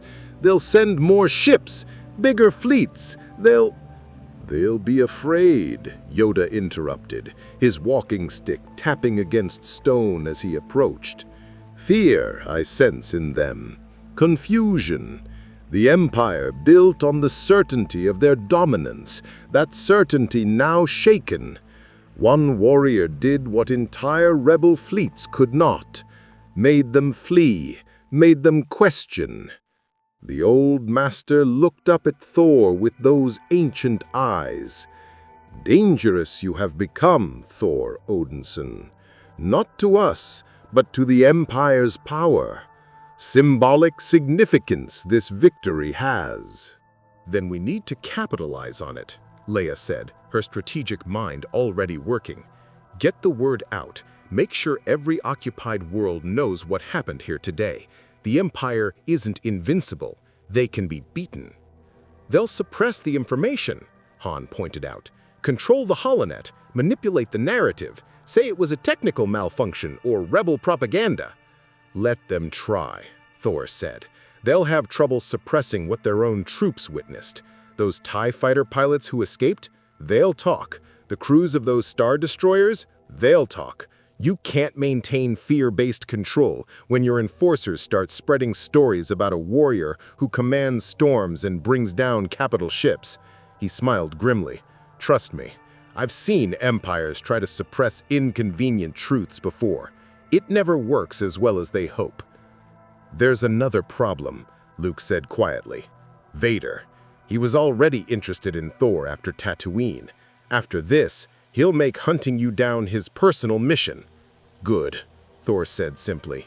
Every moment Vader spends focused on me is a moment he's not hunting your rebels, not terrorizing occupied worlds, not doing whatever it is Sith Lords do with their free time. I told Senator Organa I'd be a distraction. Consider this the opening act. A klaxon began blaring, different from the combat alert, more urgent and specific. Leia's comlink activated immediately. Senator, we're detecting a new hyperspace signature. Single ship coming in fast. It's Vader's personal star destroyer, the Executor, and he's not bothering with a fleet this time. He's coming alone. The courtyard fell silent. Every rebel knew what that meant. Vader, angry and focused, was far more dangerous than any fleet. "Evacuate," Leia ordered immediately. "Start the emergency protocols. Get everyone to the transports." "No," Thor stepped forward, his voice calm but carrying absolute authority. "You run, he follows. You scatter, he hunts you down one by one. The only way to end this is to face him directly." He looked at Leia, saw the protest forming. "I'm not saying you all stay. Get your non-essential personnel out by all means, but those who want to fight, those who want to see if a god can beat a Sith Lord, they stay." "You'll die," Han said bluntly. "Vader's killed Jedi Masters. He's unstoppable." "He's stopped by whatever kills him," Thor replied, with the certainty of someone who'd fought and beaten supposedly unbeatable foes before. "I've heard a lot about what Vader can do. Now he's about to learn what I can do when I'm not trying to escape or protect others. A fair fight, just him and me. If I fall, you run and tell everyone that at least someone tried. If I win, well, then you'll have a story that will spread across this entire galaxy." The Executor descended through the atmosphere like a predator, smaller than a typical Star Destroyer, but far more menacing in its sleek, purposeful design. It didn't stop at orbital altitude. It came all the way down, repulsors screaming, until it hovered directly above the jungle, a kilometer from the rebel base. Hatches opened, and a single shuttle launched, flanked by a squadron of TIE fighters that were clearly escort rather than assault force. Vader was coming in person. Thor walked out into the clearing they'd used for training earlier. Alone, Stormbreaker held loosely at his side. Behind him, at the temple's edge, every rebel who'd chosen to stay watched with held breath. Leia had wanted to come with him, Luke too, but Thor had been firm. This was his fight, his responsibility. The shuttle landed with precision, its ramp descending with mechanical smoothness. Darth Vader emerged from the smoke and steam like a figure from nightmare, his black armor gleaming, his cape settling around him, his mechanical breathing the only sound in the sudden stillness. He walked forward until he stood 20 yards from Thor, and the God of Thunder could feel the weight of his presence, that dark, twisted force energy that radiated from him like heat from a furnace. Up close, Thor could sense something else too. Pain, constant and overwhelming, and beneath that, a spark of something that might once have been good before it was buried under layers of suffering and rage. Thor Odinson. Vader's voice was deep, mechanical, carrying across the distance with perfect clarity. "You have become a problem. The Emperor has taken a personal interest in your elimination." "I'm flattered," Thor replied. "It's been a while since an Emperor wanted me dead specifically. I'd almost forgotten how validating that feels." "You face me now with humor. You will die screaming." Vader's hand moved, and Thor felt the Force grip him, not his throat this time, but his entire body, an invisible vice that tried to crush him from all directions simultaneously. Thor gritted his teeth, his Asgardian physiology straining against the pressure. "I've weathered worse than your force grip, Vader. A star's dying light, the vacuum of space, the rage of gods who made you look like a child throwing a tantrum." He took a step forward, pushing against the invisible barrier. "You're powerful, I acknowledge that, but you're not the most powerful thing I've ever faced." Another step. The force pressure intensified, but Thor's dense molecular structure, his divine heritage, allowed him to resist what would have crushed an ordinary being. Vader's mechanical breathing quickened, surprise perhaps, or the effort of maintaining such sustained power. "You think yourself beyond the Force. You will learn otherwise."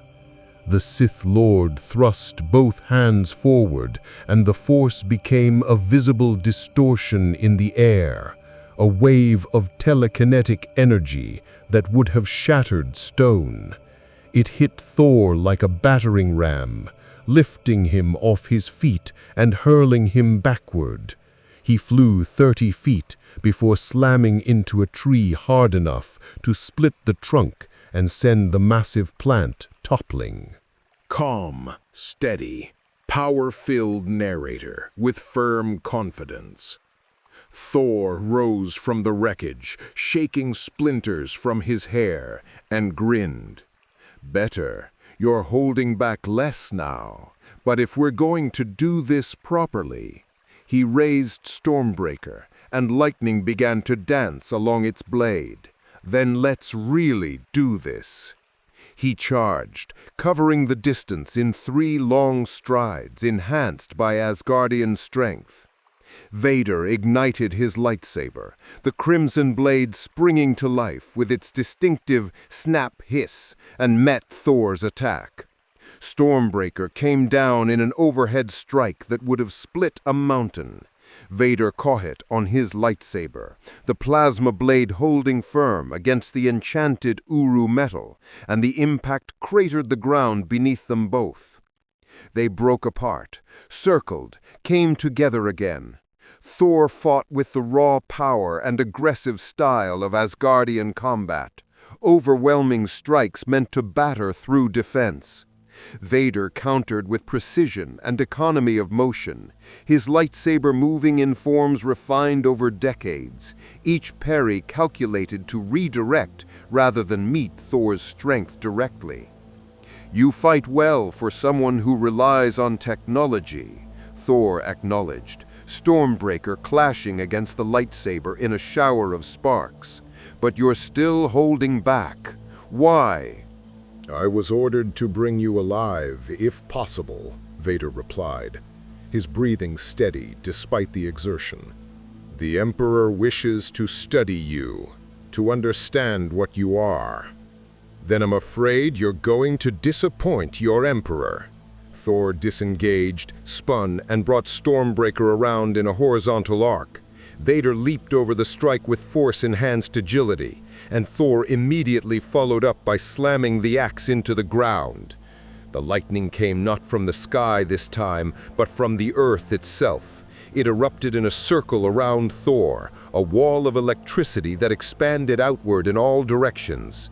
Vader caught it with the Force, creating a barrier that held the lightning at bay. But Thor could see the strain it cost him, could see the way his armor sparked and smoked where the energy leaked through. "Impressive," Thor said, calling the lightning back before it could cause permanent damage. "You're more durable than I expected. Most beings wouldn't survive that." "I am more machine than man now," Vader said, and Thor caught something in his voice. Not quite regret, but acknowledgement of what he'd lost. "Pain is my constant companion. What you called torture, I called Tuesday." Then let me show you something worse than pain. Thor's eyes begin to glow with inner light, energy crackling across his entire body now. Let me show you what happens when a god stops holding back. He moved faster than Vader could track, even with force-enhanced precognition. Stormbreaker struck from 3 different angles in the span of a second, each blow hammering against Vader's defenses with increasing fury. The Sith Lord gave ground, his lightsaber work impeccable, but clearly struggling to match Thor's sheer speed and power. Then Vader changed tactics. Instead of defending, he attacked, not with his lightsaber, but with the Force itself. The ground erupted beneath Thor's feet, massive chunks of stone and earth flying upward. Trees tore themselves free and flew at him from all directions. The air itself seemed to become solid, pressing down with crushing force. Thor shattered through it all. Stone that struck him crumbled, trees splintered against his Asgardian durability, and the atmospheric pressure meant to immobilize him just made his ears pop uncomfortably, but nothing more. "You can't beat me with telekinesis alone," Thor said, advancing through the storm of debris Vader had created. "I've fought beings who could reshape reality itself. Your force is impressive, but it's not enough." "Then perhaps," Vader said, his voice carrying a dark satisfaction, "it's time you learned what the dark side truly is." Force lightning erupted from Vader's hand, not the controlled torture implements he typically used, but raw, unleashed fury. Purple-white electricity arced through the air, driven by hatred and pain and centuries of Sith knowledge. It struck Thor directly in the chest, and for the first time in the fight, the God of Thunder actually staggered. The sensation was unlike any lightning he'd ever experienced. Natural lightning was electricity, energy following physical laws. His own lightning was an extension of his will, his connection to the storm.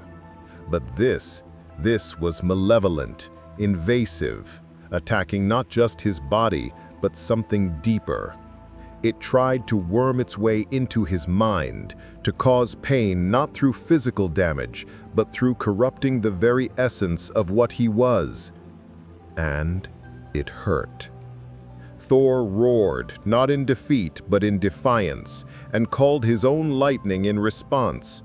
Blue-white electricity erupted from Stormbreaker, meeting Vader's Force lightning in mid-air. The two energies collided, intertwined, fought for dominance. The ground beneath them began to glass from the heat.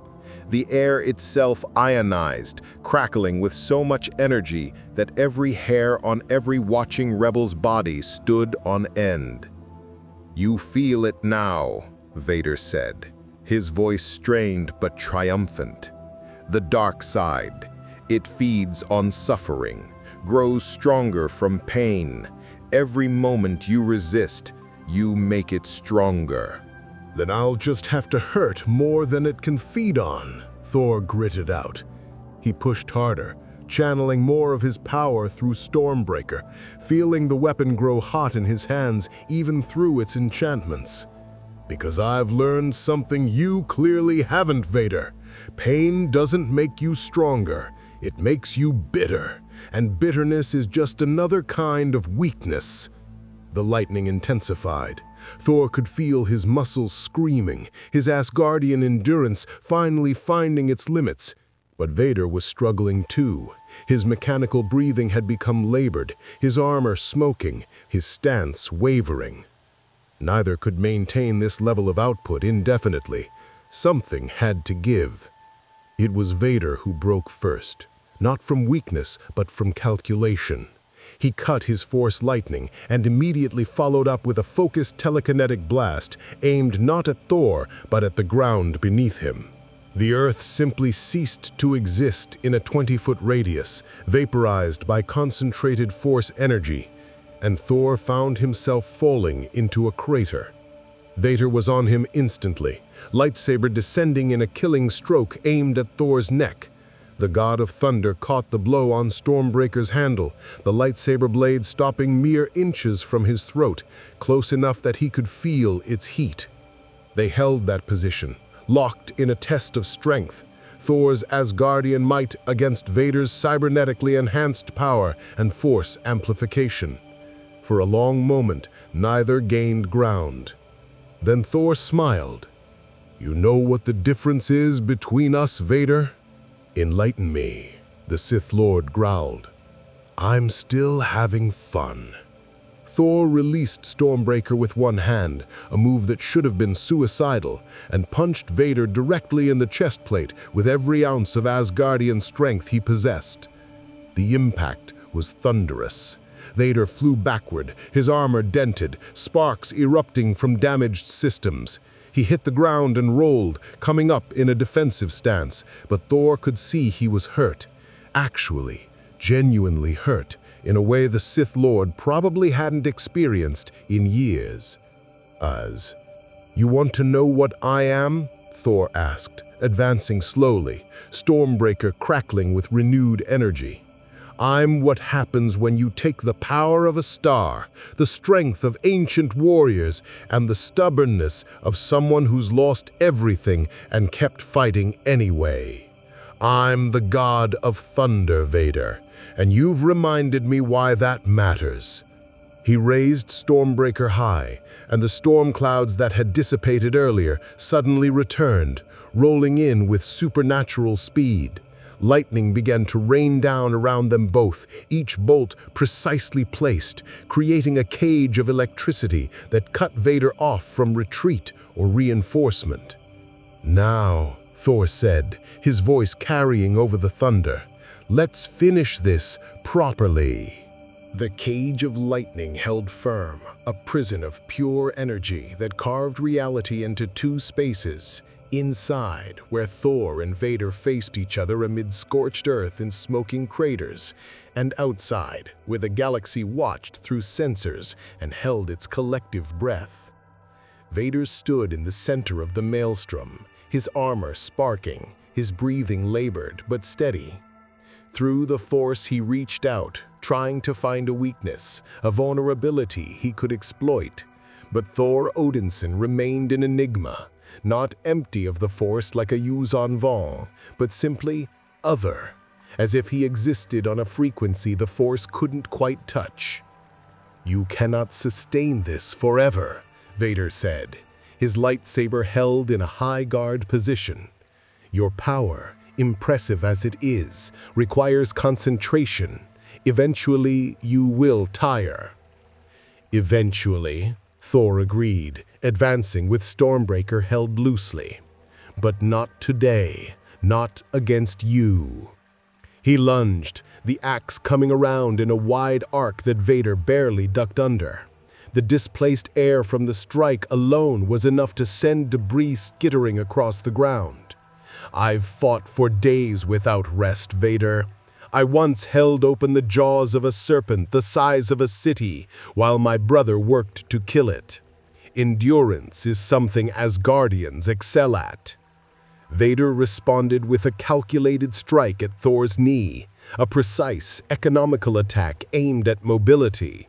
The lightsaber scored across Thor's leg, the plasma blade burning through fabric and into flesh.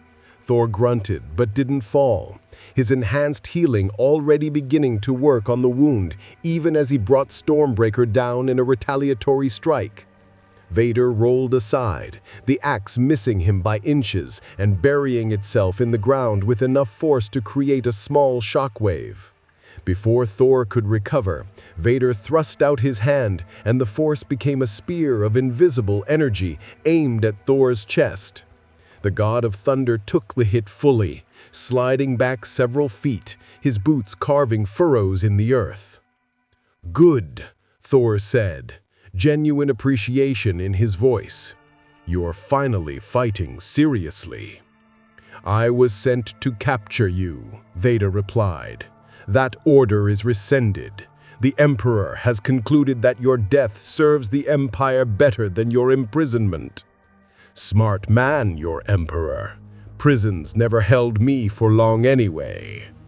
Thor called lightning down directly onto himself, letting it wash over his body and recharge the energy he'd expended. To Vader's force-enhanced senses, it looked like Thor was drawing power from the storm itself, becoming a living conduit between sky and earth. But here's what your Emperor doesn't understand. I didn't come to this galaxy to be imprisoned or killed. I came because the Bifrost malfunctioned. And now that I'm here, now that I've seen what your empire does to the people it rules, I've decided I'm staying until that changes. One warrior cannot defeat the Empire, Vader stated with absolute certainty. No, agreed Thor. But one warrior can inspire others, can show that resistance is possible, can be the stone that starts the avalanche. He gestured with Stormbreaker toward the distant rebel base where hundreds watched the battle.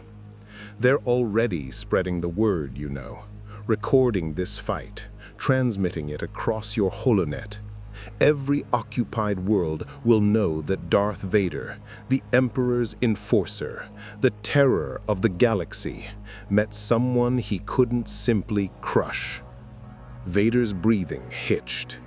Anger, Thor suspected, or perhaps something closer to concern. The Sith Lord raised his lightsaber and assumed a new stance, one Thor's combat experience recognized as purely offensive. No more probing attacks or defensive measures. Vader was committing fully now. They clashed again, and the fury of their combat escalated beyond anything the watching rebels had seen.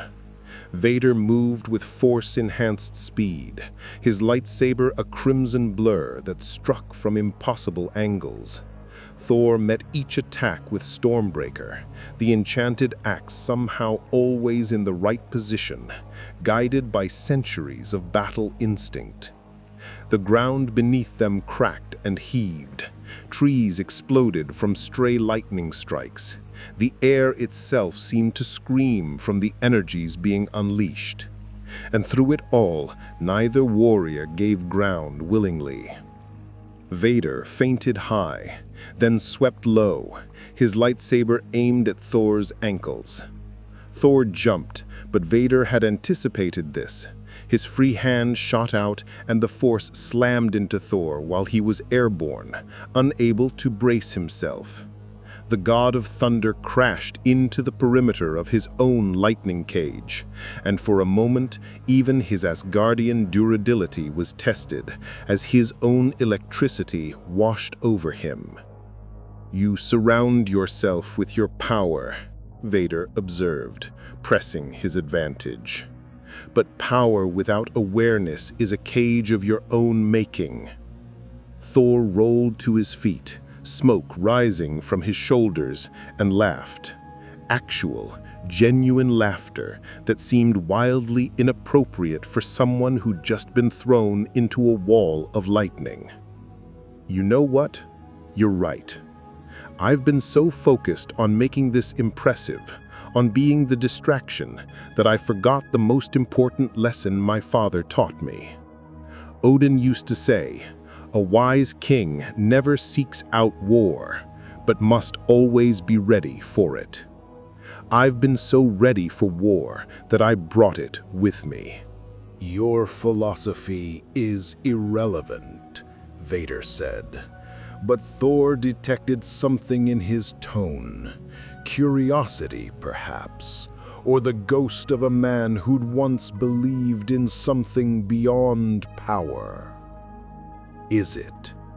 Thor planted Stormbreaker in the ground and stood before Vader unarmed, his hands spread. "You were someone once, before the armor and the machinery and the dark side. I can sense it, not through your force, but through simple observation. The way you fight speaks of Jedi training. The way you speak suggests nobility, or at least education. Who were you, Vader, before you became this? That man is dead, Vader stated flatly. Anakin Skywalker died on Mustafar, betrayed and destroyed by the Jedi. Did he? Thor took a step forward, and remarkably, Vader didn't strike.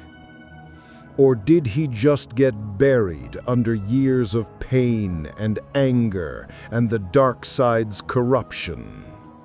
Because I've been that man, Vader.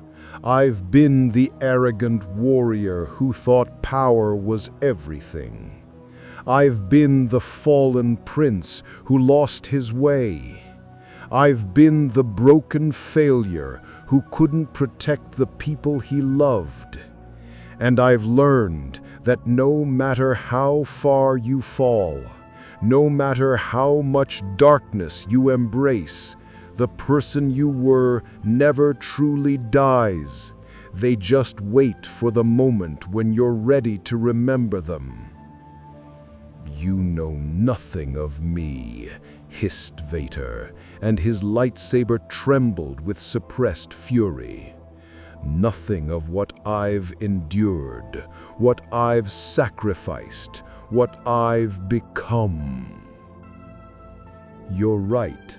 I don't know your story specifically. Thor's voice softened. But I know pain. I know loss. I know what it feels like to be so consumed by your own failures that you can't see any path forward except the one that leads deeper into darkness.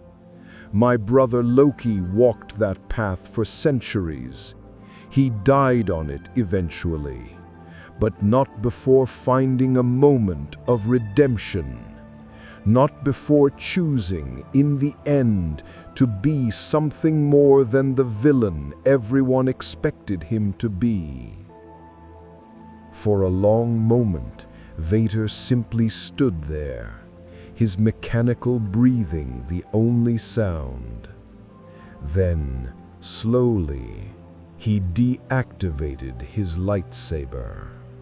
"You seek to turn me," he said quietly, "to exploit sentiment and nostalgia. The Emperor warned me about this, about warriors who fight with words rather than weapons. I seek nothing except to understand my enemy, because in my experience, the most dangerous enemies are the ones fighting for reasons they believe in. You serve your Emperor, but why? Fear? Loyalty? Or because you've convinced yourself there's no other choice?" "There is no other choice," Vader said, and now his voice carried something Thor hadn't heard before. Not conviction, but resignation. The dark side is not a path one walks and then leaves. It consumes. It transforms. What I have become cannot be undone. The Emperor showed me that truth. The Emperor sounds like someone who benefits from you believing that. Tyrants always do. "You seek to turn me," he said quietly, "to exploit sentiment and nostalgia. The Emperor warned me about this, about warriors who fight with words rather than weapons. I seek nothing except to understand my enemy, because in my experience, the most dangerous enemies are the ones fighting for reasons they believe in. You serve your Emperor, but why? Fear? Loyalty? Or because you've convinced yourself there's no other choice?" "There is no other choice," Vader said, and now his voice carried something Thor hadn't heard before. Not conviction, but resignation. The dark side is not a path one walks and then leaves. It consumes. It transforms. What I have become cannot be undone. The Emperor showed me that truth. The Emperor sounds like someone who benefits from you believing that. Thor retrieved Stormbreaker, but held it loosely, non-threateningly. Tyrants always do. They convince their most powerful servants that they're trapped, that they've gone too far to turn back. Because if those servants ever realized they still had choices, the tyrant would be in danger. Vader's hand moved, and Thor felt the force wrap around his throat again, but gentler this time, almost tentative, as if Vader was testing something. I could kill you now, crush your windpipe, stop your heart. The Emperor wants you dead. My duty demands it. Then do it, Thor said calmly, not struggling. Prove to yourself that you're nothing but the Emperor's weapon, that Anakin Skywalker is truly dead and irrelevant, that you have no choice in any of this. He met Vader's masked gaze steadily. Or release me, and prove that somewhere inside that armor, a man still exists who can make his own decisions. The pressure around Thor's throat intensified for a moment, then released entirely. Vader stepped back, his posture uncertain, in a way Thor suspected was extremely rare. This conversation accomplishes nothing, Vader said, but the conviction was gone from his voice. I am still the Emperor's servant. The next time we meet, I will not hesitate. I know, and I'll be ready. But Vader, when that day comes and you're standing over my body or I'm standing over yours, remember this. Remember that you had a choice and you made it. Whatever happens next is on both of us. Vader's hand moved toward his lightsaber, then stopped. You are either the most foolish warrior I've ever encountered or the most dangerous. I have not decided which. Can't I be both? Thor grinned. I've been told I'm quite good at multitasking. Before Vader could respond, a transmission crackled through the comlink on his belt. Thor couldn't hear the words, but he saw Vader's posture stiffen. The Emperor requests your presence, Vader said, his voice back to its usual mechanical certainty. This engagement is postponed. He looked at Thor for a long moment. Do not mistake mercy for weakness, Odin's son. The Empire will hunt you. I will hunt you. And eventually, one of us will fall. I look forward to it, Thor replied honestly. You're the most interesting opponent I've faced in this galaxy so far. Though I hope when we meet again, we can have fewer philosophical discussions and more actual fighting. I do enjoy a good brawl. Vader actually paused, and Thor could have sworn he detected amusement beneath the mechanical breathing. You are insane. So I've been told, usually by people who are about to lose. The Sith Lord turned and strode toward his waiting shuttle, his cape billowing dramatically. But before he boarded, he looked back one last time. Your rebellion will fail, Odin's son. The Empire is inevitable. But I will grant you this. You have made it less boring. Then he was gone, the shuttle lifting off and rejoining the Executor, which immediately jumped to hyperspace. Without firing a single shot, Thor stood alone in the scorched clearing, Stormbreaker resting against his shoulder, watching the sky where Vader had disappeared. Around him, the evidence of their battle, craters, toppled trees, glassed earth, stood as testament to forces that had collided and, for now, decided not to destroy each other. Did that just happen? Luke's voice broke the silence as the rebels emerged from the base, cautious and confused. Did Vader just leave without killing anyone? He did, Thor confirmed, turning to face them. Though I suspect he'll regret it once he's far enough away to think clearly. The dark side doesn't encourage doubt, and I just planted quite a bit of it. You talked to him, Leia said wonderingly. In the middle of a battle that was destroying the landscape, you stopped and talked to him about philosophy and redemption. Is that not how everyone conducts their battles? Thor asked innocently, then laughed at their expressions. On Asgard, we believed that understanding your enemy was as important as defeating them, sometimes more important. Vader is powerful, yes, but he's also broken in ways that go beyond his cybernetics.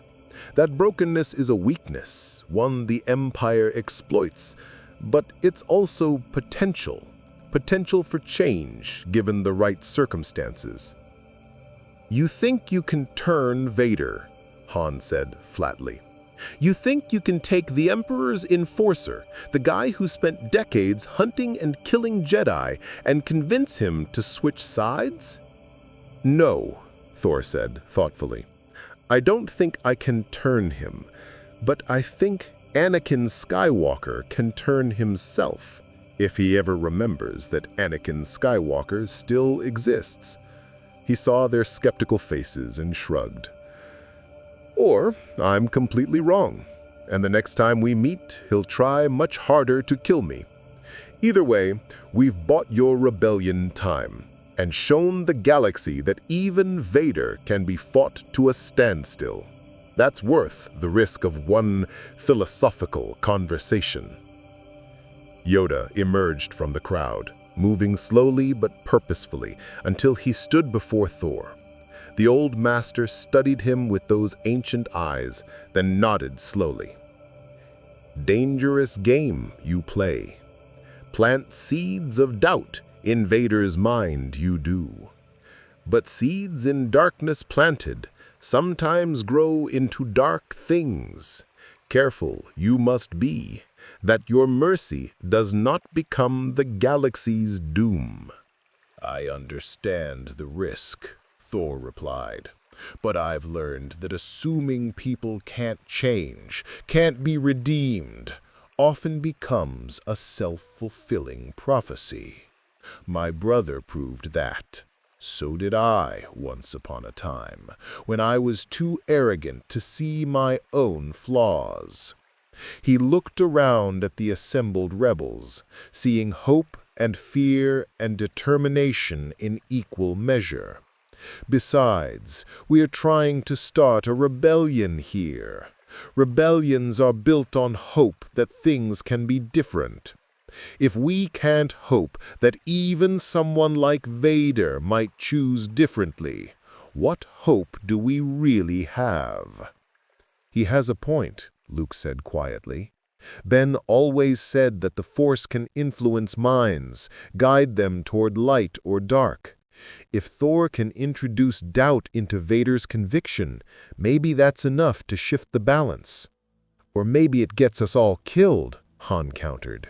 But hell, we were probably going to die anyway.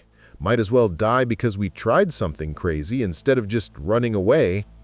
Leia stepped forward, her expression serious. Thor, what you've done today, holding off an Imperial fleet, fighting Vader to a standstill, surviving long enough to have a philosophical debate with the galaxy's most feared warrior, it's already becoming legend. Our scouts report that holonet chatter across the Outer Rim is exploding with eyewitness accounts. The Empire's trying to suppress it, but they can't kill every transmission, can't silence every witness. Good, Thor said. Let them hear. Let every occupied world, every enslaved population, every being who suffered under the Empire's rule know that resistance is possible. That fear is not the final answer, that even gods can choose to fight for something beyond themselves. He raised Stormbreaker, and lightning crackled briefly along its blade before fading. I came to this galaxy by accident. but I'm staying by choice. And I'm going to make the Empire regret that the Bifrost ever malfunctioned." The rebels cheered, their voices echoing across the jungle, carrying on winds that would spread the story further than any transmission. The God of Thunder had arrived in the Star Wars galaxy, and nothing would ever be quite the same. In orbit around the distant Imperial capital of Coruscant, aboard the Death Squadron's flagship, Darth Vader stood in his meditation chamber and stared at nothing. The Emperor's hologram had been brief and to the point. Failure was unacceptable, but the newcomer represented an opportunity that outweighed temporary setbacks. But Vader wasn't thinking about the Emperor's commands. He was thinking about Thor's words, about choices and redemption and the man he'd once been. About Padme, who'd believed he could be saved even as he choked the life from her. About Obi-Wan, who'd called him his brother even as he left him burning on Mustafar's shores. About Anakin Skywalker, who supposedly died that day, but whose ghost suddenly seemed less buried than Vader had believed. "He knows nothing," Vader said to the empty chamber. "Nothing of me, nothing of what I've become, nothing of why the dark side is the only path." But even as he said it, doubt crept in, insidious, unwelcome, and undeniable. Because Thor Odinson had looked at him without fear, had fought him without hatred, and had offered something Vader hadn't received in decades: the suggestion that he still had choices, that Anakin Skywalker might not be as dead as everyone believed. "Irrelevant," Vader declared, crushing the doubt with practiced efficiency. "The next time we meet, I will kill him. I will prove to the Emperor, to the rebels, and to myself that sentiment is weakness, that the dark side is strength, that I am Darth Vader and nothing else." But deep in the fortress of his mind, in a place even the dark side couldn't fully touch, a small voice whispered a question Vader couldn't quite silence. What if he's right? He landed next to the shuttle with a theatrical roll, coming up grinning. "See? Educational." "You're insane," Shara breathed, staring at the falling cruiser. "Completely, utterly insane." "So I've been told," Thor agreed, climbing back aboard. "Now, I believe we should leave before the Empire sends something bigger. They tend to get annoyed when I break their ships." They jumped to hyperspace minutes later, their cargo hold full of desperately needed medical supplies and a new story to add to the growing legend of the Stormbringer. In the Ghost's cockpit, Hera Syndulla was having a similar conversation with her crew. "Did we just witness someone jump from a shuttle, fly using lightning, and take down an Imperial cruiser single-handedly?" Sabine Wren asked, her voice carrying the tone of someone who'd seen many impossible things, but this was pushing the boundaries. "Yes," Hera confirmed, checking their hyperspace calculations. "And unless I'm very wrong, that was the warrior the Empire's been hunting, the one who fought Vader on Yavin 4. "The Stormbringer," Zeb said, respect evident in his voice. "I fought beside him for maybe 2 minutes.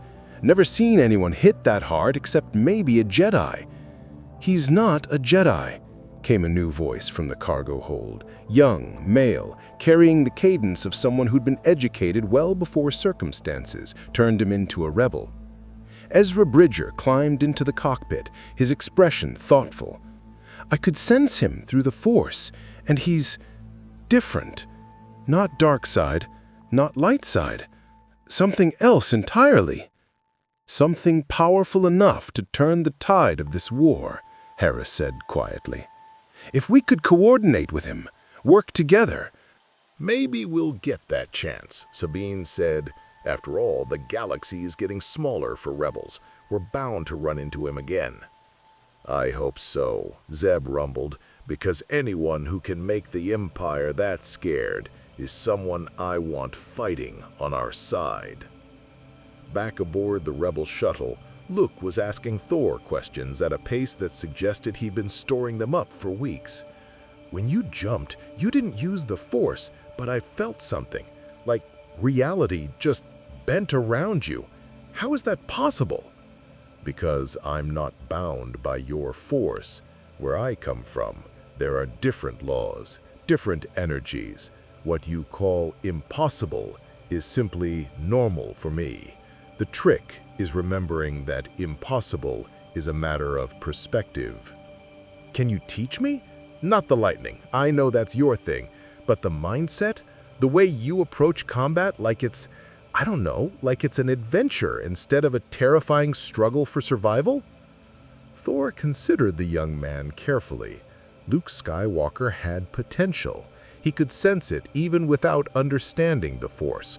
Raw talent waiting to be shaped, idealism not yet crushed by the galaxy's harsh realities, and most importantly, a genuine desire to protect others rather than simply accumulate power.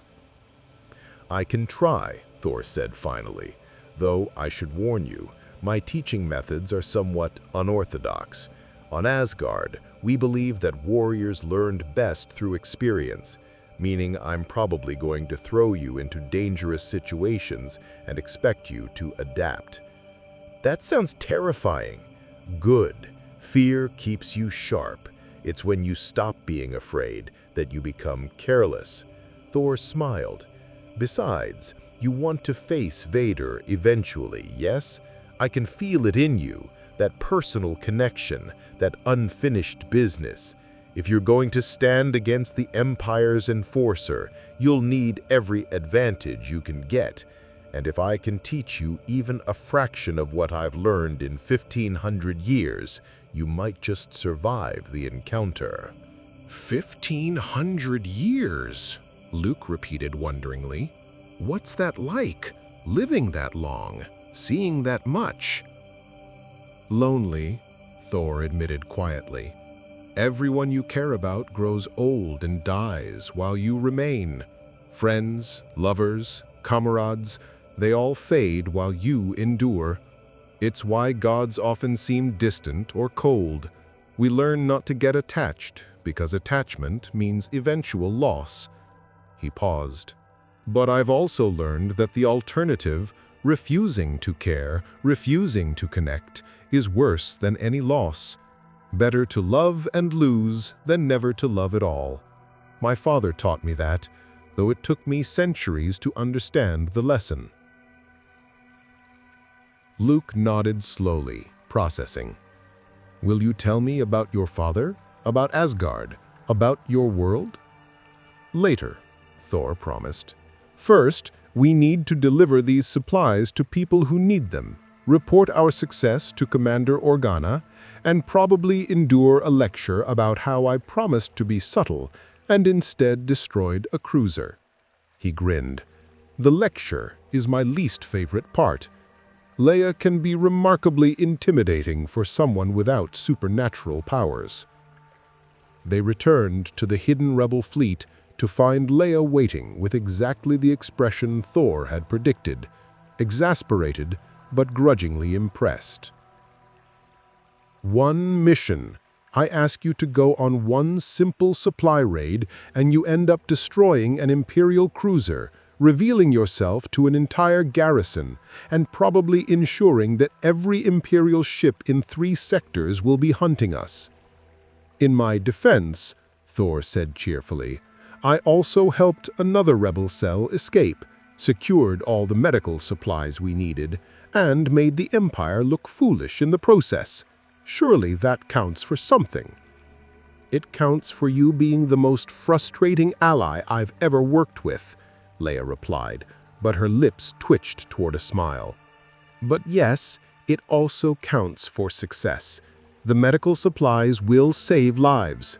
And the story of the Stormbringer taking down a cruiser alone, that will inspire people across the galaxy. Then my work here is done, Thor bowed with theatrical flair. Until the next impossible mission that requires someone too stubborn to recognize when they're outmatched. As he walked away, Leia called after him. Thor? Thank you. Seriously, we couldn't do this without you. He looked back, and for once his expression was serious. Yes, you could. You were doing it before I arrived, and you'll continue after I'm gone. I'm just accelerating the timeline, making the Empire divide their attention, giving your people something to believe in beyond simple survival. He smiled. But you're welcome, nonetheless. After all, what else would a god do with his time but help those who fight against tyranny? That night, across the galaxy, the story spread.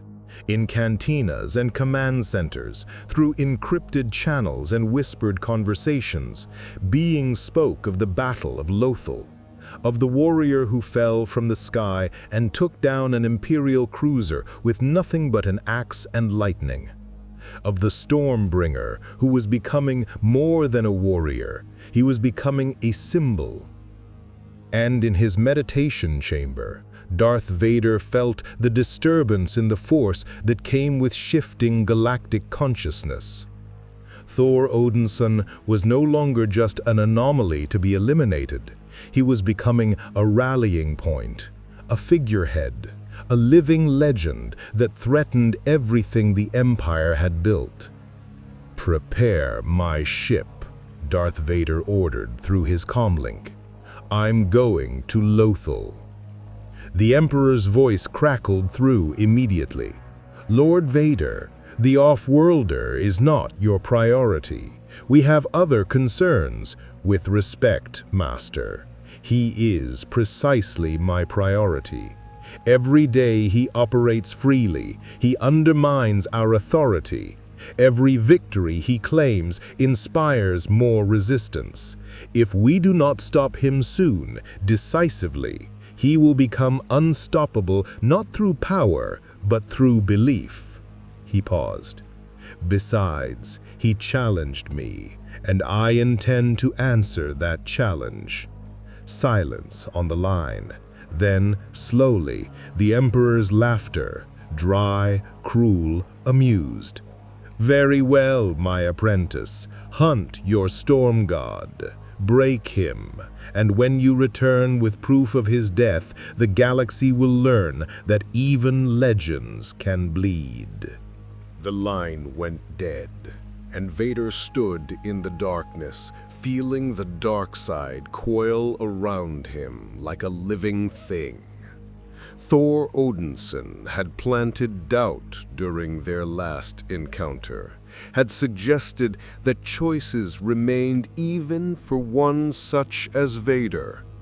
But doubt was weakness, and Vader would prove to the Emperor, to the rebellion, and to himself that he had moved beyond such weaknesses. Anakin Skywalker was dead, and soon the God of Thunder would join him. 3 months after the Battle of Yavin 4, the galaxy had learned a new name.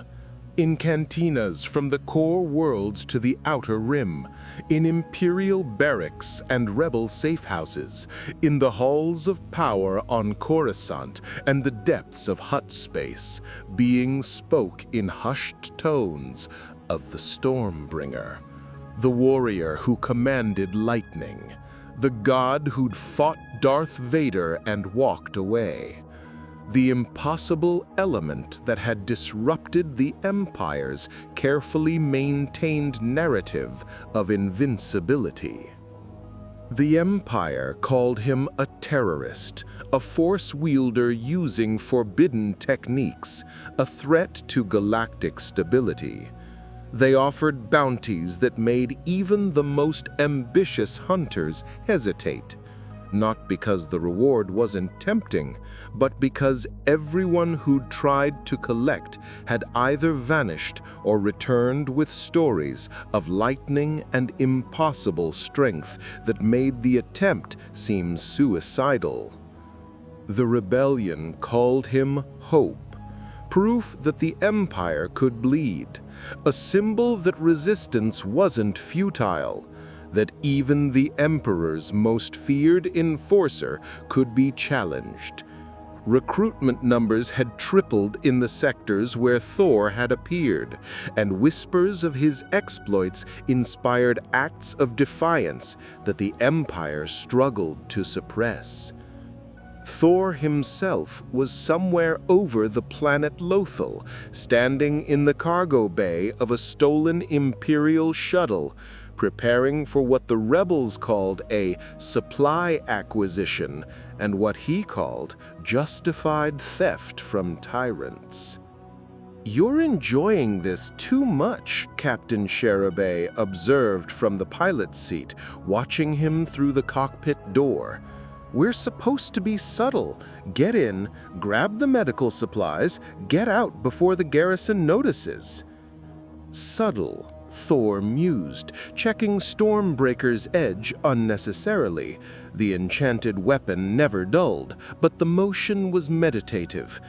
"Yes, I remember that word. It means boring, correct?" "It means not attracting the entire Imperial Navy," Luke said, adjusting his own blaster. He'd insisted on coming along despite Leia's objections, claiming he needed field experience.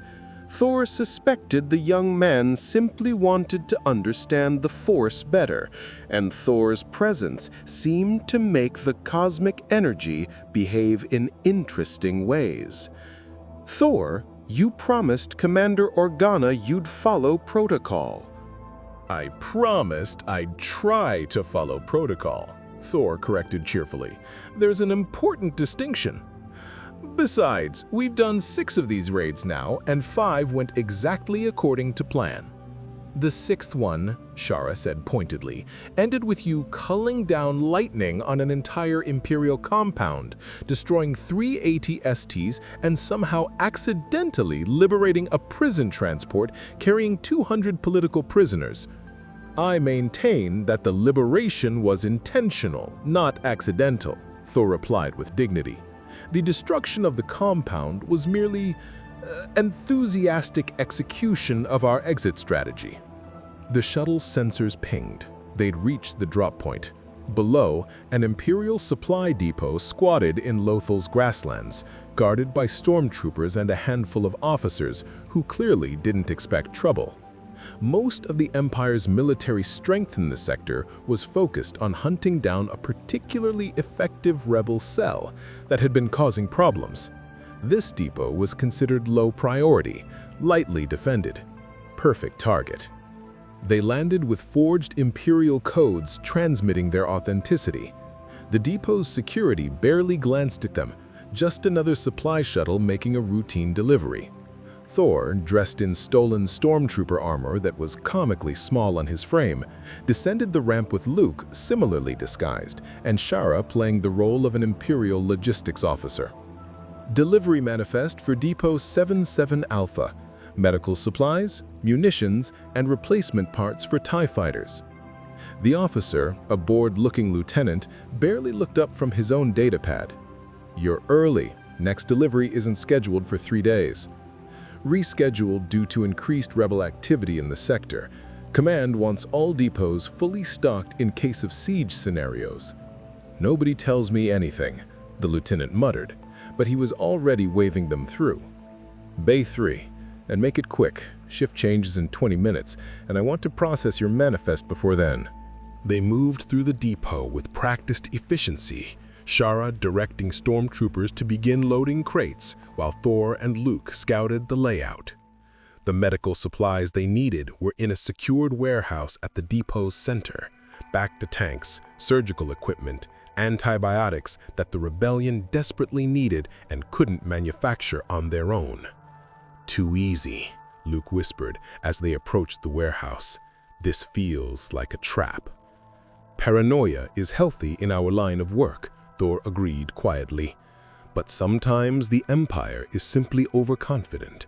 They've controlled the galaxy for so long that they've forgotten to expect real resistance." He nodded toward the warehouse guards, 4 stormtroopers, alert but not particularly worried. "Besides, we have an advantage they don't." "What's that?" "I'm very good at carrying heavy things very quickly." The warehouse guards checked their credentials, more forged Imperial documentation courtesy of a slicer the rebellion had on retinas, and allowed them inside. Row upon row of medical supplies stretched before them, everything the rebellion needed and more. Thor immediately began identifying the highest priority items, his Asgardian strength making him capable of lifting crates that would require 4 normal humans. "We've got maybe 10 minutes before someone notices we're loading more than we're supposed to," Luke said, helping guide an anti-grav cart. "How much can we—" The alarms started screaming. Not the depot's alarms, something else, something distant but growing rapidly closer. Through the warehouse walls, muffled but distinct, came the sound of explosions and blaster fire. "That's not us," Thor said unnecessarily, setting down his crate and reaching for Stormbreaker, which he'd hidden beneath a tarp on their cargo loader. Shara's voice crackled through their comlinks. "We've got a situation. There's another rebel cell hitting this depot from the east side. Looks like we had the same idea and didn't coordinate. And the Empire's responding with gunships and reinforcements. We need to abort." "Negative," came another voice on the channel. Female, young, carrying absolute authority despite her age. "This is Harris Syndulla of the Ghost. We've been planning this raid for weeks, and we're not leaving without those supplies. Unknown rebel unit. Identify yourself and coordinate or clear out." Thor and Luke exchanged glances. "Well," Thor said philosophically, "I suppose we're about to meet new friends. Luke, think you can help me get these supplies loaded in the next 2 minutes?" 2 minutes? Thor, there are tons of— Thor didn't wait for objections, he simply started moving, his Asgardian strength turning him into a one-man loading crew. Crates that should have required machinery to move flew onto the anti-grav cart with practiced efficiency. Luke, seeing no other option, activated the force without quite meaning to. His telekinesis was still unpredictable, but desperation focused his mind, and supplies began floating toward their shuttle with jerky, uncertain movements. Outside, the battle was intensifying. Thor could hear the distinctive sound of TIE fighter engines mixing with explosions and the screams of stormtroopers. This other rebel cell wasn't being subtle at all. They were hitting the depot with overwhelming force, trying to smash through defenses and grab what they needed before Imperial reinforcements arrived. Aggressive. Thor approved. They'd loaded perhaps half of what they'd come for when stormtroopers burst into the warehouse, weapons raised. "Freeze, you're under arrest for—" Thor threw Stormbreaker. The enchanted axe flew in a perfect arc, trailing lightning. It struck the lead stormtrooper's blaster, shattering the weapon and sending electricity arcing through the entire squad. They went down in a heap of twitching armor, unconscious but alive. Stormbreaker reversed course and returned to Thor's hand. "Time to stop being subtle," Thor announced, his armor's helmet shattering as he ripped it off. The thing had been giving him a headache anyway. "Luke, get to the shuttle and tell Shara to prepare for immediate dust-off. I'm going to help our new friends." "Thor, we don't even know who they are." "They're rebels fighting the Empire. That's enough for now. Go." Luke ran, and Thor strode out of the warehouse into chaos. The depot had transformed into a war zone. A freighter, the Ghost, presumably, sat grounded near the east perimeter, its guns blazing at the stormtroopers trying to surround it. A Twi'lek woman in pilot gear was providing covering fire from the boarding ramp, while a massive Lasat warrior charged forward with what appeared to be a bow rifle, scattering stormtroopers like bowling pins. A young woman with short, dark hair and Mandalorian armor was lobbing explosives with alarming enthusiasm, each detonation perfectly placed to maximize confusion and minimize casualties.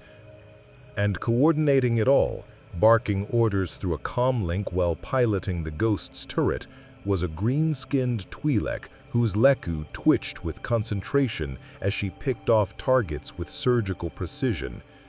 Professional, Thor noted approvingly. Experienced. These weren't desperate amateurs.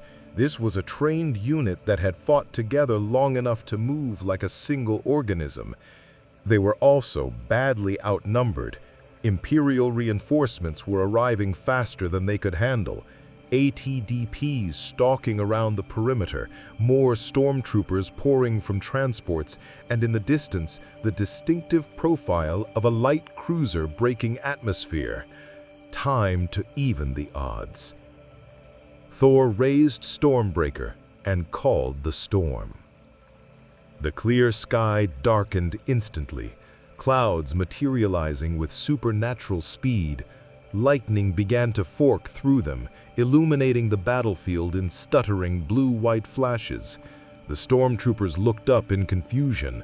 Weather didn't change this fast, not naturally. And then the lightning came down. Precise strikes, each one guided by Thor's will and centuries of practice. An ATDP's legs collapsed as electricity overloaded its servos. A squad of stormtroopers scrambled for cover as a bolt struck the ground between them, the shockwave knocking them flat. A transport's engines died mid-flight, forcing an emergency landing that was more controlled crash than actual procedure. What in the Mandalorian girl's voice carried across the battlefield, equal parts shock and delight. Is that lightning? Somebody's controlling the lightning. Spectre 2, focus on the objective. Hera's voice snapped through what must have been their team channel. Whoever's helping us will thank them later. Right now, grab those supplies and get back to the Ghost. The Lasat warrior, Spectre 2 apparently, roared something in his own language and charged an ATDP that was trying to target the Ghost. He was strong, Thor noted, far stronger than a human, his bow rifle striking with enough force to dent the walker's armor, but he was still struggling against the machine's superior firepower. Thor covered the distance in seconds, his speed enhanced by Asgardian physiology. He arrived just as the ATDP's cannon swiveled toward the Lasat, and without breaking stride, he swung Stormbreaker into the walker's leg joint. The enchanted Uru metal sheared through durasteel like parchment, and the entire walker collapsed sideways, its pilot screaming curses through the external speakers. The Lasat stared at Thor, his purple eyes wide with shock. What are you? Thor Odinson, Thor replied cheerfully, already turning toward the next threat. Pleased to meet you. Now, I believe we have supplies to steal and Imperials to discourage. Shall we? I like this guy, the Lasat bellowed, laughing with genuine joy. Zeb Aurelius, and yeah, let's discourage some Imperials. They fought back-to-back, an unlikely pair that nonetheless complemented each other perfectly. Zeb's bow rifle could shift between staff and blaster configurations, letting him control close and medium range, while Thor handled everything else with Stormbreaker and liberal applications of lightning. Stormtroopers tried to surround them and found themselves scattered by electrical blasts or simply physically hurled aside by beings far stronger than humans. Spectre 2, Spectre 5, fall back to the Ghost. We've got what we came for, and that cruiser's almost in firing position. Copy that, Zeb acknowledged, then glanced at Thor. You got a ship, mystery man? That would be the Imperial shuttle currently loading medical supplies at the west perimeter. Thor said, lightning arcing from his hand to disable an approaching speeder bike. "I should probably check on my companions." "Then move, and if you're ever in the sector, look up the ghost. We owe you a drink." They parted, Zeb sprinting back toward his crew while Thor made for the shuttle.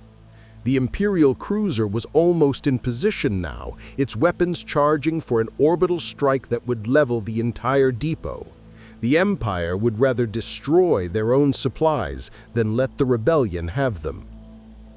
Thor reached the shuttle to find Luke and Shara already aboard, engines warming up. "About time," Shara shouted. "We've got maybe 30 seconds before that cruiser." I know. Thor sealed the boarding ramp and they lifted off, the engines screaming with the strain of the loaded cargo. "Just get us clear of the blast radius and I'll handle the cruiser." "Handle the... Thor, that's a light cruiser. It's got shields, armor, and enough firepower to..." "Trust me." They cleared the depot just as the cruiser opened fire. Massive turbo-laser blasts struck the ground where they'd been standing moments before, vaporizing buildings and supplies in expanding fireballs. The Ghost was already climbing toward orbit on the opposite vector, its crew clearly having dealt with orbital bombardment before.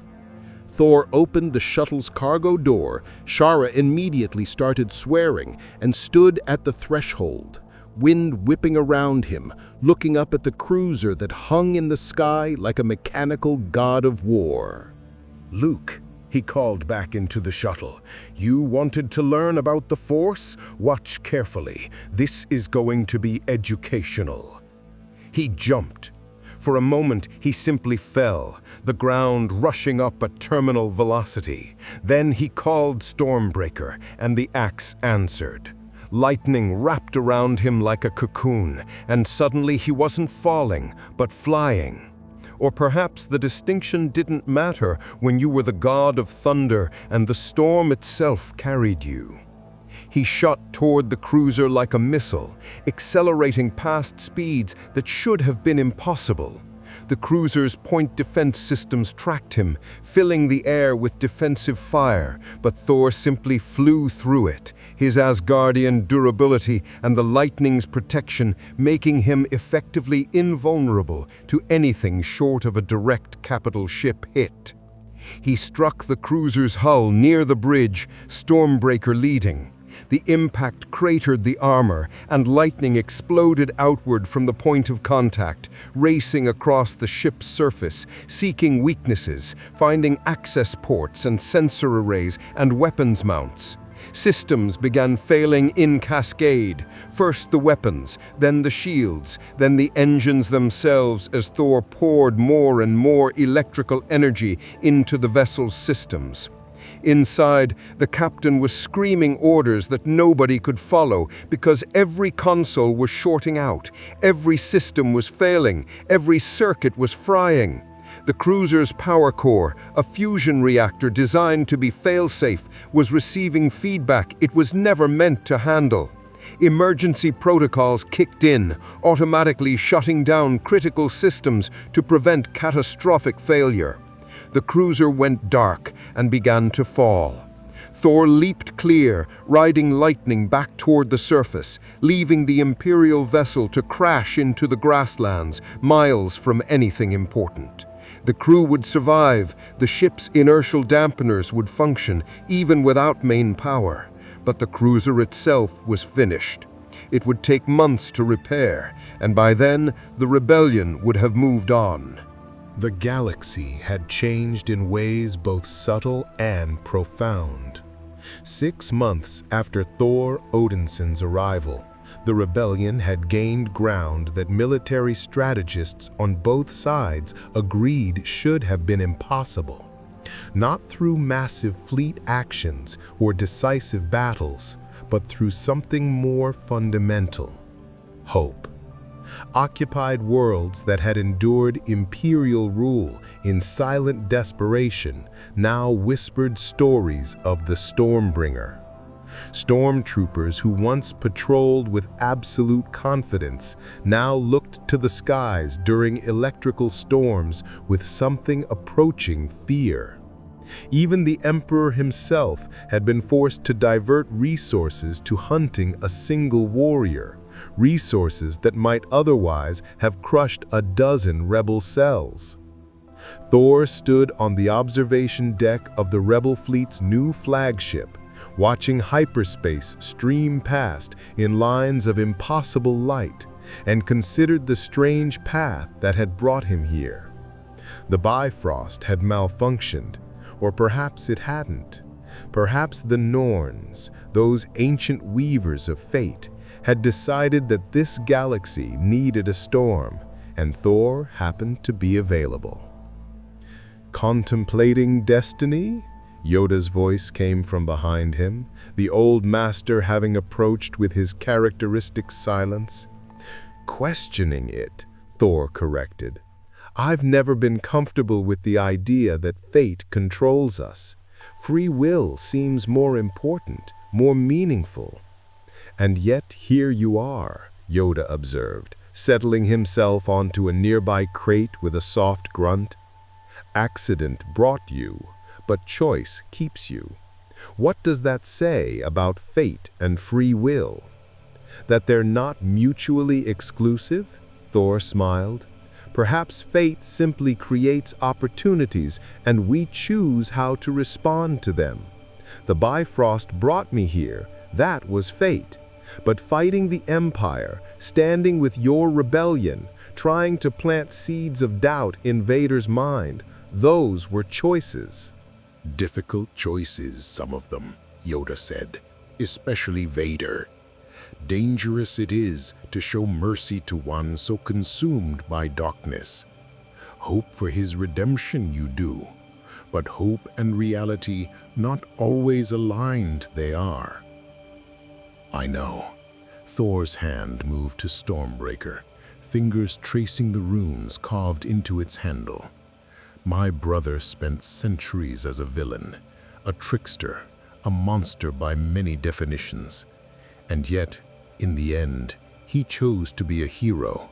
Just once, but once was enough. He looked at Yoda. If Loki could find redemption, perhaps anyone can, even Darth Vader. Or perhaps, Yoda countered gently, your brother's redemption makes you too willing to see potential where only darkness remains. Careful you must be that hope does not become blindness. Before Thor could respond, alarms began blaring throughout the ship. Leia's voice came over the intercom, tense but controlled. All hands to battle stations. We've got multiple Imperial ships dropping out of hyperspace. They found us.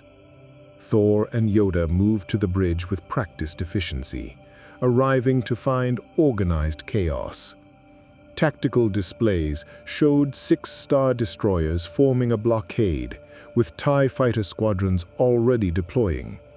And at the center of the formation, unmistakable in its dark, predatory design, sat the Executor. Vader, Luke said quietly, standing at a sensor station, his hand unconsciously moving to the lightsaber at his belt. The weapon he'd been training with under Thor's guidance, learning to combine Jedi techniques with the unconventional wisdom of an Asgardian warrior. He's been hunting us for weeks, Leia said, studying the displays. We've evaded him 3 times, but he's learning our patterns, adapting. And now he's brought enough firepower to ensure we can't slip away again. Then we don't slip away, Thor said, already moving toward the hangar bay. We fight. We give your people time to escape while I give Vader what he's been looking for, a rematch. Thor, no, Leia turned to face him, and Thor saw genuine concern in her eyes. You've already risked yourself a dozen times for us. We can't keep asking you to be the sacrifice that buys our escape. You're not asking. I'm volunteering. Thor smiled, and in that smile was centuries of accepting impossible odds and fighting anyway. Besides, Vader and I have unfinished business. Last time we talked philosophy. This time, I think we'll focus more on the actual fighting. I've been looking forward to it. "You'll die," Han said bluntly from the pilot station. "Maybe you can take Vader in a fair fight, but he's not coming alone. 6 Star Destroyers, thousands of troops, unlimited resources.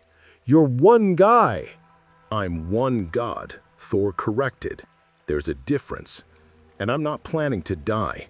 I'm planning to be memorable enough that every Imperial in this sector talks about it for years." He looked around at the assembled rebels, seeing his reflection in their eyes. Not just a warrior, but something more. A symbol. A promise that resistance was possible. "Get your people to safety. I'll buy you the time." Luke stepped forward. "I'm coming with you." "No, you're not," Thor said firmly. "You're not ready for Vader. Not yet." "When will I be ready? You keep saying I have potential, that the Force is strong with me, but you won't let me test myself against real threats." Luke's frustration boiled over, the words tumbling out. "I need to face him eventually. You said so yourself." "Eventually, yes, but not today." Thor placed a hand on Luke's shoulder, his grip gentle but unmovable. "Today you stay with your friends. You protect them, lead them to safety, and you live to fight another day. Because Luke, and listen carefully to this, you're not just a warrior. You're not just Force sensitive. You're the future of whatever comes after this war. I can feel it, even without understanding your Force. So you will survive today, and you will become whoever you're meant to be. Understood?" Luke wanted to argue. Thor could see it in his eyes, but something in Thor's tone, in his absolute certainty, made him nod reluctantly. "Good man." Thor turned to Leia. "How long do you need to jump to hyperspace?" 10 minutes to calculate safe routes for all ships. Maybe less if we accept higher risk." 10 minutes then. I can manage that." Thor summoned Stormbreaker, and lightning immediately began crackling along its blade, responding to his anticipation of battle. "Master Yoda, if I don't return from this, tell your rebellion that it's been an honor fighting beside them. Tell them that even gods can die, but the cause they fight for is immortal." "Return you will," Yoda said with quiet confidence. "Feel it in the Force, I do. Your story not yet finished." "I hope you're right." Thor moved toward the hangar. "Because I haven't told Luke about the time I fought a dragon on Asgard, and that's a story that really should be shared." He took one of the rebels' fastest shuttles, piloting it himself with the same reckless confidence he'd once used to pilot the Benatar through an asteroid field while drunk. The moment he cleared the rebel fleet's protective formation, every Imperial sensor locked onto him. Good. That was the point. Vader felt Thor's presence immediately, not through the Force, but through the sudden appearance of storm clouds that materialized around the shuttle like a protective shroud. Lightning danced through the darkness, illuminating a warrior who flew towards 6 Star Destroyers without hesitation or fear. "All ships, concentrate fire on that shuttle. I want him disabled, not destroyed. Bring him to me alive." But Thor had no intention of being brought anywhere. He flew straight at the nearest Star Destroyer, and when its tractor beams reached for him, he simply abandoned the shuttle. The small craft continued forward on autopilot, while Thor, wreathed in lightning, flew on his own power toward the massive warship. He struck the Star Destroyer's bridge tower like a meteorite. The impact shattered transparisteel and sent officers sprawling. Before anyone could react, Thor raised Stormbreaker and called down lightning, not from storm clouds, but from the void of space itself, drawing on cosmic energies that the laws of physics said shouldn't exist, but did anyway, because Thor Odinson said they did. The Star Destroyer's bridge went dark. Then its weapons. Then its engines. In 30 seconds, Thor had transformed a capital ship into an expensive, floating piece of scrap metal. He leapt to the next destroyer before the first had even begun to drift. The Imperial commanders, realizing that conventional tactics were useless, ordered their ships to break formation, trying to spread out, to make Thor choose targets, to limit the damage he could inflict. But Thor had fought across the 9 realms against enemies who commanded armies. He understood battlefield dynamics in ways these commanders, trained in the sterile academies of the Empire, couldn't conceive. He didn't just disable ships, he created chaos. He struck weapon batteries to make them misfire, damaged sensor arrays to blind entire vessels, overloaded shield generators to create cascading failures. And every action was calculated not just to damage, but to distract, to keep every Imperial eye focused on him while the Rebel fleet calculated their hyperspace jumps. On the Executor's bridge, Vader watched the tactical display with something approaching admiration. Thor wasn't just powerful, he was tactically brilliant, using his abilities with precision that spoke of centuries of combat experience. "Enough," Vader said quietly. "Launch my personal fighter. I will handle this myself." He flew a modified TIE Advanced, its systems enhanced far beyond standard Imperial specifications.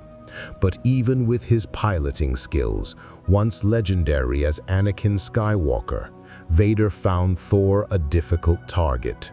The God of Thunder moved through space as if friction and inertia were suggestions rather than laws, his trajectory changing in ways that should have been impossible.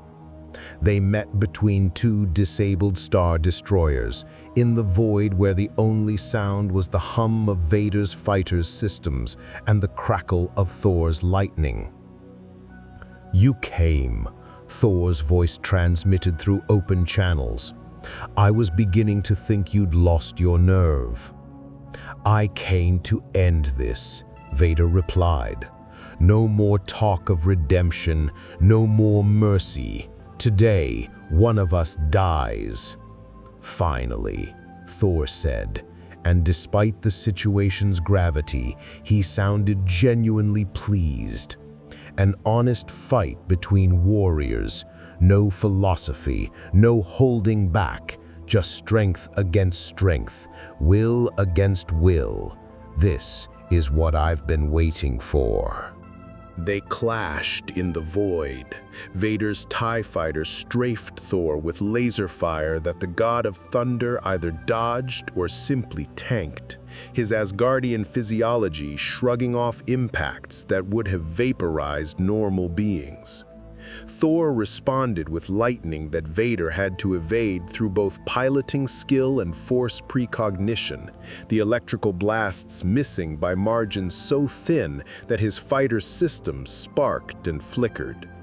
Then Thor closed the distance, landing on Vader's fighter's hull with magnetic boots, another piece of technology he'd adapted from the Rebels, and brought Stormbreaker down on the cockpit.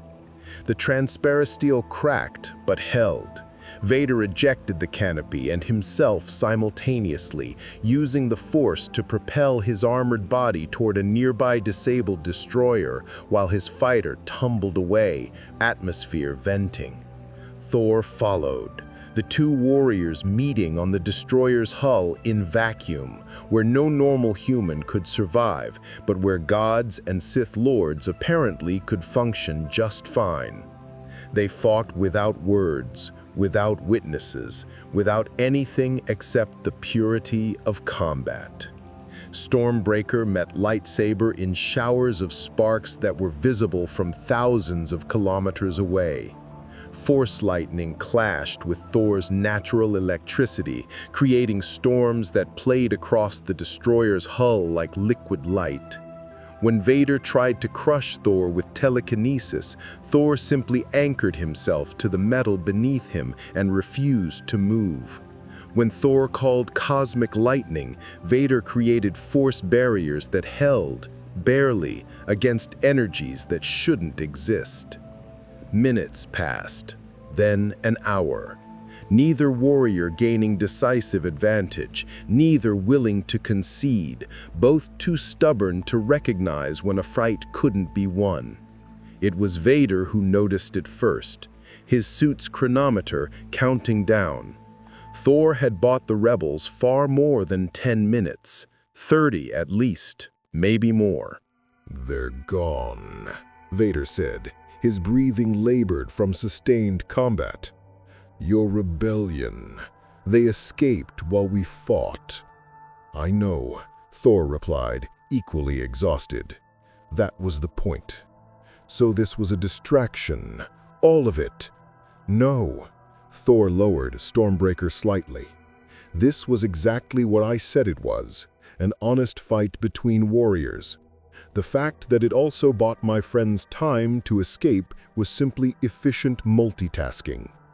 Vader should have acted, should have used Thor's lowered guard to strike a killing blow. The dark side demanded it, screamed for violence and victory. Instead, he deactivated his lightsaber. Why? The question emerged before Vader could stop it. Why risk everything for these rebels? This isn't your galaxy. These aren't your people. You owe them nothing. "I owe them everything," Thor replied simply. "They reminded me who I am. Not just a god, not just a warrior, but someone who can make a difference. Someone who can stand against impossible odds and fight anyway, not because victory is certain, but because fighting is right." He met Vader's masked gaze. "You asked me once what drives me. This is your answer. I fight because I can, because others cannot, and because tyranny must always be opposed, regardless of whether that opposition seems futile." Silence in the void. Two warriors, exhausted and battered, standing on a dead ship between the stars. "You're a fool," Vader said, finally. "Probably," Thor agreed. "But I'm a fool who's still alive, still fighting, and still believing that even you, Darth Vader, the Emperor's enforcer, the terror of the galaxy, might choose differently if given the chance. Anakin Skywalker is dead." Keep telling yourself that. Maybe eventually it will be true. Thor turned to leave, Stormbreaker's enchantment preparing to carry him back to wherever the rebels had fled. "But until then, I'll be here, fighting your empire, inspiring resistance, and waiting for the day when you remember that dead men don't feel doubt, and I saw doubt in you, Vader. I saw it months ago, and I see it now." He flew away before Vader could respond, leaving the Sith Lord alone among disabled warships and the wreckage of the battle. Vader stood motionless for a long time, staring at nothing, feeling something he hadn't felt in decades, uncertainty. Not about his power, not about his mission, but about himself, about whether the path he'd walked for so long was truly the only one available. "Lord Vader," the transmission crackled through his suit's comm. "Are you in need of retrieval?" "No," Vader said quietly. "Send a shuttle and prepare the fleet to return to Coruscant. The Emperor will want my report." a report that would include failure. Thor had escaped again, the rebels had escaped, and the Empire's most feared enforcer had been fought to a draw by a single warrior. But as Vader waited for retrieval, he found his mind returning to Thor's words, to the suggestion that choices remained even now. And somewhere deep in the fortress of his tortured mind, Anakin Skywalker stirred, not awakening, not yet, but acknowledging that perhaps, just perhaps, the absolute certainty he'd embraced for 20 years might be built on foundations less solid than he'd believed. The story of Thor Odinson and Darth Vader's second battle spread across the galaxy within days. No decisive victor, no clear ending. Just two legendary warriors fighting to a standstill while the rebellion escaped. Some called it a draw. Others called it a rebel victory. After all, Thor's mission had been to buy time, and he'd succeeded. But those who truly understood saw it for what it was, not an ending, but a beginning. The first crack in the Empire's facade of invincibility. The first suggestion that even Darth Vader might not be the unstoppable force everyone believed. And in that crack, hope grew. Thor rejoined the rebel fleet 3 days later, battered but alive, grinning despite exhaustion. Luke met him at the landing bay, relief evident on his face. "You lived," the young man said unnecessarily. "I did," Thor confirmed, though Vader came remarkably close to making that untrue. "He's even more formidable than I realized." He paused, studying Luke carefully. "But I learned something important during our fight. I learned that he can be beaten, not through overwhelming power, but through patience, strategy, and refusing to give up even when logic says you should. Remember that lesson, Luke Skywalker. You'll need it someday." Leia appeared, her expression mixing relief and exasperation. "You realize you just fought 6 Star Destroyers and Darth Vader himself alone in space?" "I do," Thor said, "and I wouldn't recommend it to anyone with significant experience in surviving impossible situations." He smiled. "But it worked, didn't it? Your people escaped. The Empire learned that their blockades can be broken, and Vader learned that doubt, once planted, is remarkably difficult to uproot." "Doubt?" Leia asked sharply. "You think you actually got through to him?" "Maybe, maybe not. But I made him question, which is more than anyone's managed in decades." Thor retrieved Stormbreaker from where he'd set it down, the weapon humming contentedly as if pleased with the recent combat. "Now, I believe someone mentioned there was a new mission being planned, something about rescuing prisoners from an Imperial facility?"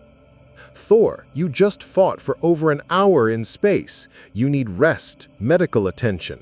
"I need purpose," Thor interrupted gently. "Rest is for after the war is won. Until then, point me toward the next impossible mission, and I'll make it merely improbable." And so it continued.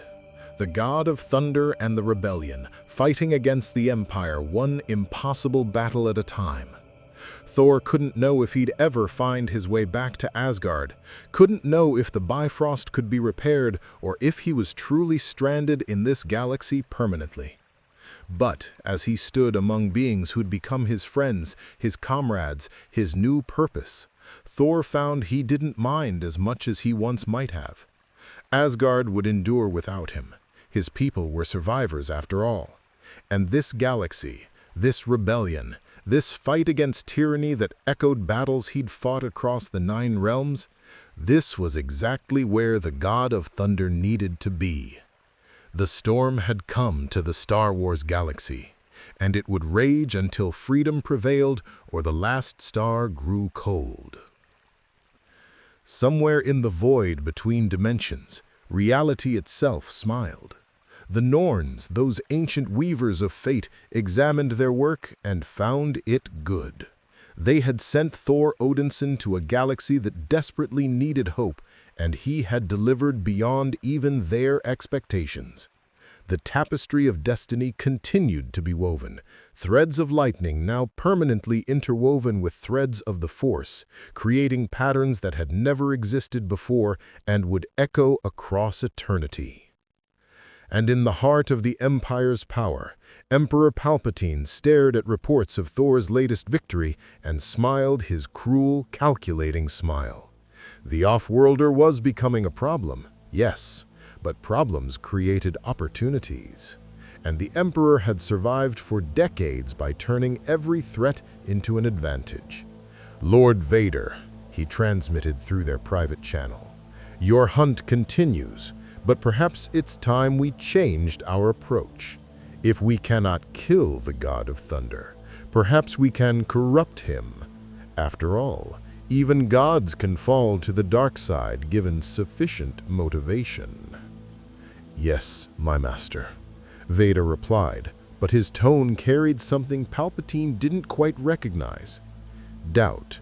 And doubt, once allowed to grow, could change everything. The story was far from over. New battles awaited. New choices would be made. New heroes would rise and new villains would fall. But for now, in this moment, the rebellion had hope. Thor had purpose. And across the galaxy, from the core worlds to the outer rim, beings looked to the stars and whispered a new prayer. May the Force be with us, and may the storm protect us. Dr. Tope Bukola Ojo is a visionary strategist, entrepreneur, innovator, and business growth expert with a distinguished background in mechanical engineering and extensive expertise in leadership, strategy, and industrial transformation. Renowned for his innovative approach to planning, execution, and risk management, Dr. Ojo has become a powerful influencer, driving organizational growth, empowering individuals, and shaping the evolution of the automotive and leadership development landscapes across Africa. He is the founder and chief executive officer of AutoGig International Resources Limited, a trailblazing organization at the forefront of human capital development in Nigeria's automotive sector. Through AutoGig Academy, a strategic training partner to the delegation of the German Chamber of Industry and Commerce, Dr. Ojo has championed globally aligned training models that bridge skill gaps and advance local capacity. His deep understanding of supply chain management, leadership development, and policy design has positioned him as an active voice in shaping automotive policy frameworks in Nigeria and across Africa. Tope Bukola Ojo holds a Doctor of Executive Leadership from the University of Charleston, West Virginia, USA, an MBA from the University of Northampton, UK, and an executive education in executive team leadership from the Lagos Business School, Pan-Atlantic University. He also earned a postgraduate diploma in strategic management and leadership from the Metropolitan School of Business and Management, London. A fellow of the Chartered Institute of Supply Chain Management, Nigeria, Association of Technologists in Engineering, NAAT, and the National Association of Engineering Craftsmen, NAEC. He is also a certified strategy and performance consultant and a member of the Certified Institute of Warehousing and Materials Management, CIWM. His remarkable contributions to innovation and enterprise have earned him national recognition, including being named among the top 100 most innovative CEOs in Nigeria by The Guardian newspaper 2019, and one of the top 100 fastest-growing SMEs in Nigeria by Business Day newspaper 2023.